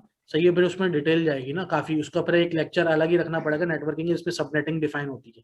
वो सही बाद है। में कर लेंगे वाले से, हाँ ठीक है। तो उसके अंदर लेकिन ओवरऑल मैंने आपको जैसे कॉन्सेप्ट दे दिया ना कि जैसे 32 का मतलब है एक आईपी का, मतलब अगर ये देखें, अगर आप मैं आपको गूगल करके समझाता हूँ तो आप समझेंगे कैसे, अगर आपने खुद भी करना है।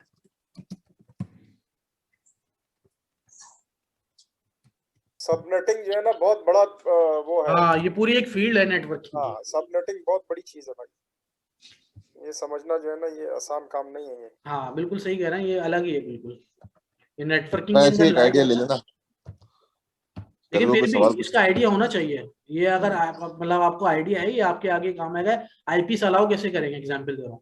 वैसे तो बताऊँ क्या होता है, ये आईपी सबनेटिंग वगैरह हम लोग नहीं करते हैं। आपको कोई नेटवर्क का जो बंदा होता है ना वो आईपी आपको बताता है। जैसे हमारे ऑफिस में क्या होता है कि जो नेटवर्क का बंदा है ना उसके पास आईपी के पूल्स है हमारे पास, तो वो पूल्स क्या करता है, वो मुझे बताता है कि भाई ये आईपीस हमारे ऑफिस की हैं और ये बाहर की क्लाइंट की हैं। तो मैं बाहर के जो क्लाइंट की है उनकी 32 के साथ अलाउ करता हूँ, और जो अपनी ऑफिस की आईपी है ना वो मैं पूल पूछ लेता हूँ कौन सी सबनेटिंग की आईपी है ये। हर क्लास होती है, हर क्लासेस वाइज आईपी होती है, क्लास A B C, ये पूरी एक समझ ले नेटवर्किंग है के अंदर। इसके अंदर तो फिर पूरा एक समझ ले एक अलग ही डोमेन आ जाता है नेटवर्किंग का। मैं आपको एक कैलकुलेटर दे दूंगा, सही है, लेकिन मुझे याद है कि आपको मैं डिस्क्राइब करूंगा नेटवर्किंग, जहां तक हो सकेगा मैं आपको वो सारी चीजें आपको डिफाइन करूंगा कि क्या चीज होती है, किस तरीके से आईपी होती है, आईपी कैसे कॉन्फ़िगर करते हैं, और सबनेटिंग इतना मिनिमम तो हो जाएगा कि आप खुद मैनुअली बता सकते हैं कि ये आईपी कौन सी है। वरना गूगल जिंदाबाद, गूगल से हाँ पूछ लेंगे और क्या है। वो हाँ तो वैसे गूगल में तो हमारा आप काम कोई भी चल आईपी जाता है, डालेंगे उसकी सबनेटिंग आ जाएगी। चल जाता है। अच्छा इमरान भाई, अभी आपने ये जो एसक्यूएल के लिए जो पोर्ट सेट करके जो आईपी एड्रेस असाइन किया था, ये कौन सा आईपी एड्रेस है? ये आपकी मशीन का आईपी एड्रेस था? नहीं ये तो मैंने रैंडम किया था ना, मैंने एग्जांपल दी थी कि ये आपका सिस्टम भी हो सकता है वाला, ये वाला ना, ये किसी का सिस्टम की आईपी नहीं है जी। ये मैंने ऐसे ही रैंडम किया। अच्छा ये उसलिए कहता ना इमरान भाई ने कि अगर फॉर एग्जांपल हम किसी कंपनी इंडिविजुअल का बंदे को नाम अलाउ लें। करना है, अच्छा ये जो अच्छा आईपी है ना अच्छा, ये वाली, जी जी जी। ये उससे समझ ले आप आईपी लाइन अपने को मुझे डाल दें। सिस्टम की आईपी बता दे, मैं वो ऐड करा देता हूँ। ये मैंने ऐसे एग्जांपल दिया। 32 का सही मतलब सही ये सही है सही, ठीक है। कि ये सिर्फ यही आईपी जाएगी। मैं एग्जांपल दे देता हूँ आपको, इधर समझाता हूँ। मैंने किया IP info.io। अब देखिए मैं आपको जो 32 का मतलब ना थोड़ा सा डिस्क्राइब थोड़ा सा ये कर देता हूँ कि जो ये आईपी है ना, जी ये ISP कौन सा है। अच्छा ISP पे आ जाते हैं पहले। साइबर नेट की आईपी है, साइबर नेट की आईपी है। राउटर कौन सा है, ये देखें 24। अब ये समझ है ना क्या सीन है ये जो आईपी अगर मैं ऐड करा दूं ना 24 की, ये इस राउटर के अगेंस्ट में जितने भी सिस्टम कनेक्ट हुए हैं ना, ये सारे सब इसके थ्रू सही चले सही। जाएंगे। ये देखें, मैं इसको आईपी ऐड करा के दिखाता हूँ आपको। मैंने इंडिविजुअल हटा दिया, एग्जांपल दे रहा हूँ, कोई भी इंडिविजुअल बंदा था। अब मैं इधर जा रहा हूँ, ये 24 की आईपी मैंने ऐड करा दी। कहाँ से? ये जो ipinfo.io से मैंने कराई है। ये थोड़ा सा आपको कॉन्सेप्ट भी शायद आपको जो सवाल है वो थोड़ा सा क्लियर हो। ये आईपी क्या है, इस आईपी और इस आईपी में क्या फर्क है? देखें 202 47 47 54 54 तीन ऑक्टेट आपके सेम है। आईपी आपको क्या मिली? 36। और ये क्या आईपी है? 0 24 में मल्टीपल आईपीज है। सही। ये जो आईपी है ना, ये इसके अंदर से निकली हुई है। बात समझ रहे हैं आप? ये आईपी का पूल मैंने ऐड करा दी ना, तो मुझे ये आईपी इंडिविजुअल ऐड कराने की जरूरत नहीं है अपने सिक्योरिटी ग्रुप में। ये मैंने पूरा पूल अलाउ करा दिया। इसके अंदर मल्टीपल आईपीज है। और इसमें कितनी आईपीज है, ये पूरी क्लासिंग होती है कि 24 के सबनेट में कितनी सबनेटिंग, कितनी आईपीज बनेंगी। ये वाली 202 47 54.0 में ये कितनी आईपीज बनेंगी। सही है। तो ये जो आईपी है ना 36 वाली, ये आपकी, अगर मैं जब भी मुझे ऐड कराना पड़ेगा ना इंडिविजुअल सिस्टम की, लैपटॉप की, तो मैं क्या कराऊंगा? ये कराऊंगा। या तो आपको रेंज पता हो उसकी, या फिर इस तरह। हाँ, तो मैंने रेंज मालूम कर ली ना। देखें, रेंज भी आती है ना आपकी। मुझे पता है कि यार इधर एक ही आईएसपी लगी हुई है साइबर नेट की, मेरे जहां पे मैं सेंटर में बैठा हुआ हूँ ना, एक ही आईएसपी है साइबर नेट की। और वो आईपी आके टर्मिनेट हो रही है किसी मोडेम के अंदर, और यहाँ से इन्होंने एक छोटा सा स्विच लगाया हुआ है और सारे कंप्यूटर्स को उससे कनेक्ट किया हुआ है। मैं इनके वाईफाई पे कनेक्ट हूँ, तो वाईफाई पर नेटवर्क पे आईपी आ रही है ये वाली 36 की, और मेरे लैपटॉप पे भी यही आ रही है। तो मैंने क्या किया, मैंने ये वाली आईपी अलाउ कराई सिर्फ। समझ गया। MS SQL पे गया, सोर्स के अंदर ये वाली आईपी डाली, तो देखिए ऑटोमेटिकली अमेज़न, आपको कैलकुलेट करने की भी जरूरत नहीं है। आप जब आईपी डालेंगे ना, तो ये खुद ब खुद आ जाएगा कौन से सबनेट की है ये। ठीक। 32। अब बिलफर से एग्जांपल दे रहा हूँ, मैं ये डालता हूँ। मैं एग्जांपल दे रहा हूँ, ये 24 नहीं डालता।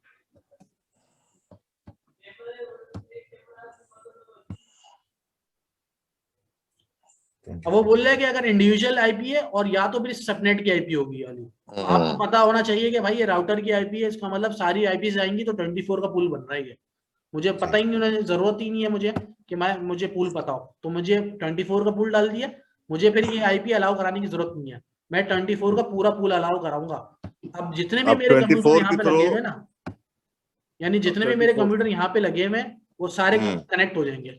हाँ, बस यही पूछना चाहता था, सवाल मेरा ये था। ठीक, जबरदस्त। चले इमरान भाई, कल कितने बजे? फिर कल 2 बजे रख लेना क्लास।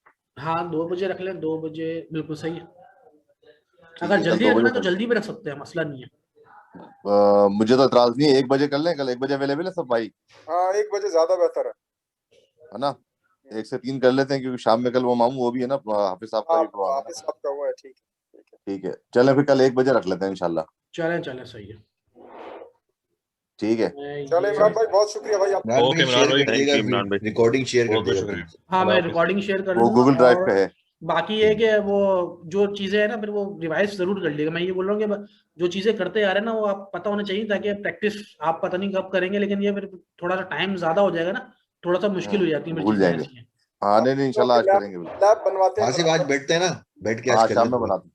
ठीक है, आज बनाते हैं, मशीन और स्किल डाउनलोड करते हैं उसके ऊपर। ठीक है भाई, बहुत शुक्रिया, थैंक यू। वेब एडिशन कर लीजिएगा, या अगर मशीन कम से कम एसक्यूएल ना भी करें, एसक्यूएल तो चलो हम लैब में कर लेंगे, जो मैं खुद करूंगा। आप कम से कम ये सारी चीजें वेरीफाई कर लें कि अवेलेबिलिटी जोन क्या है, सिक्योरिटी ग्रुप क्या है, इंस्टेंस क्या है, टाइप कौन सा सेलेक्ट कर रहे हैं, इसकी प्राइसिंग कैसे चेक करते हैं, ये चीजें आप कंफर्म कर लें। आईएस इंस्टॉल करना सीख लें। IS as a web server जरूरी है। अब उसके अंदर हम MySQL करते हैं, SQL करते हैं, वो अलग चीज है, लेकिन मेन जो मतलब समझ लें कि स्ट्रक्चर है ना, मेन वो ये है कि मतलब अमेज़न का स्ट्रक्चर आप समझ गए ना, तो फिर अंदर इंस्टॉलेशन क्या है, उसके अंदर SQL कैसे करना है, मोमो कैसे करना है, वो सब हो जाएगा। स्ट्रक्चर समझना है मेन। अब जैसे विंडोज का समझेंगे ना, आईएस तो हमने इंस्टॉल किया था लास्ट, तो उसका जो मतलब आप कुछ उसके बारे में कुछ आगे बताएंगे, या बस वो ऐसे ही बस इंस्टॉल करके चेक करना था? किस चीज का? जो आईएस आपने इंस्टॉल करवाया था और हमने किया भी था। नहीं उसको आगे बता देंगे, कल करा देता हूँ मैं। आईएएस को हाँ, आगे वो कर उसमें लेते हैं। बता दें, वेब होस्टिंग उसके अंदर जो होस्टिंग वेबसाइट हम होस्ट करते हैं बस वो बता दीजिएगा। हाँ हाँ वो सही है, वो कर लेंगे। तो उसके अंदर जैसे वेबसाइट बिल्कुल किस तरीके से पॉइंट कराएंगे, कोई वेबसाइट बनाएंगे कैसे, और वो सारी चीजें मैं कल कर लेंगे। वो आईएएस के ऊपर ना कल काम कर लेते हैं आईएएस पे, ठीक है, जबरदस्त, ताकि आपका एक चीज पूरा कंप्लीट ही हो जाए। जी जी ठीक है, ठीक हो गया। चले, ठीक है भाई, बहुत शुक्रिया, थैंक यू। तो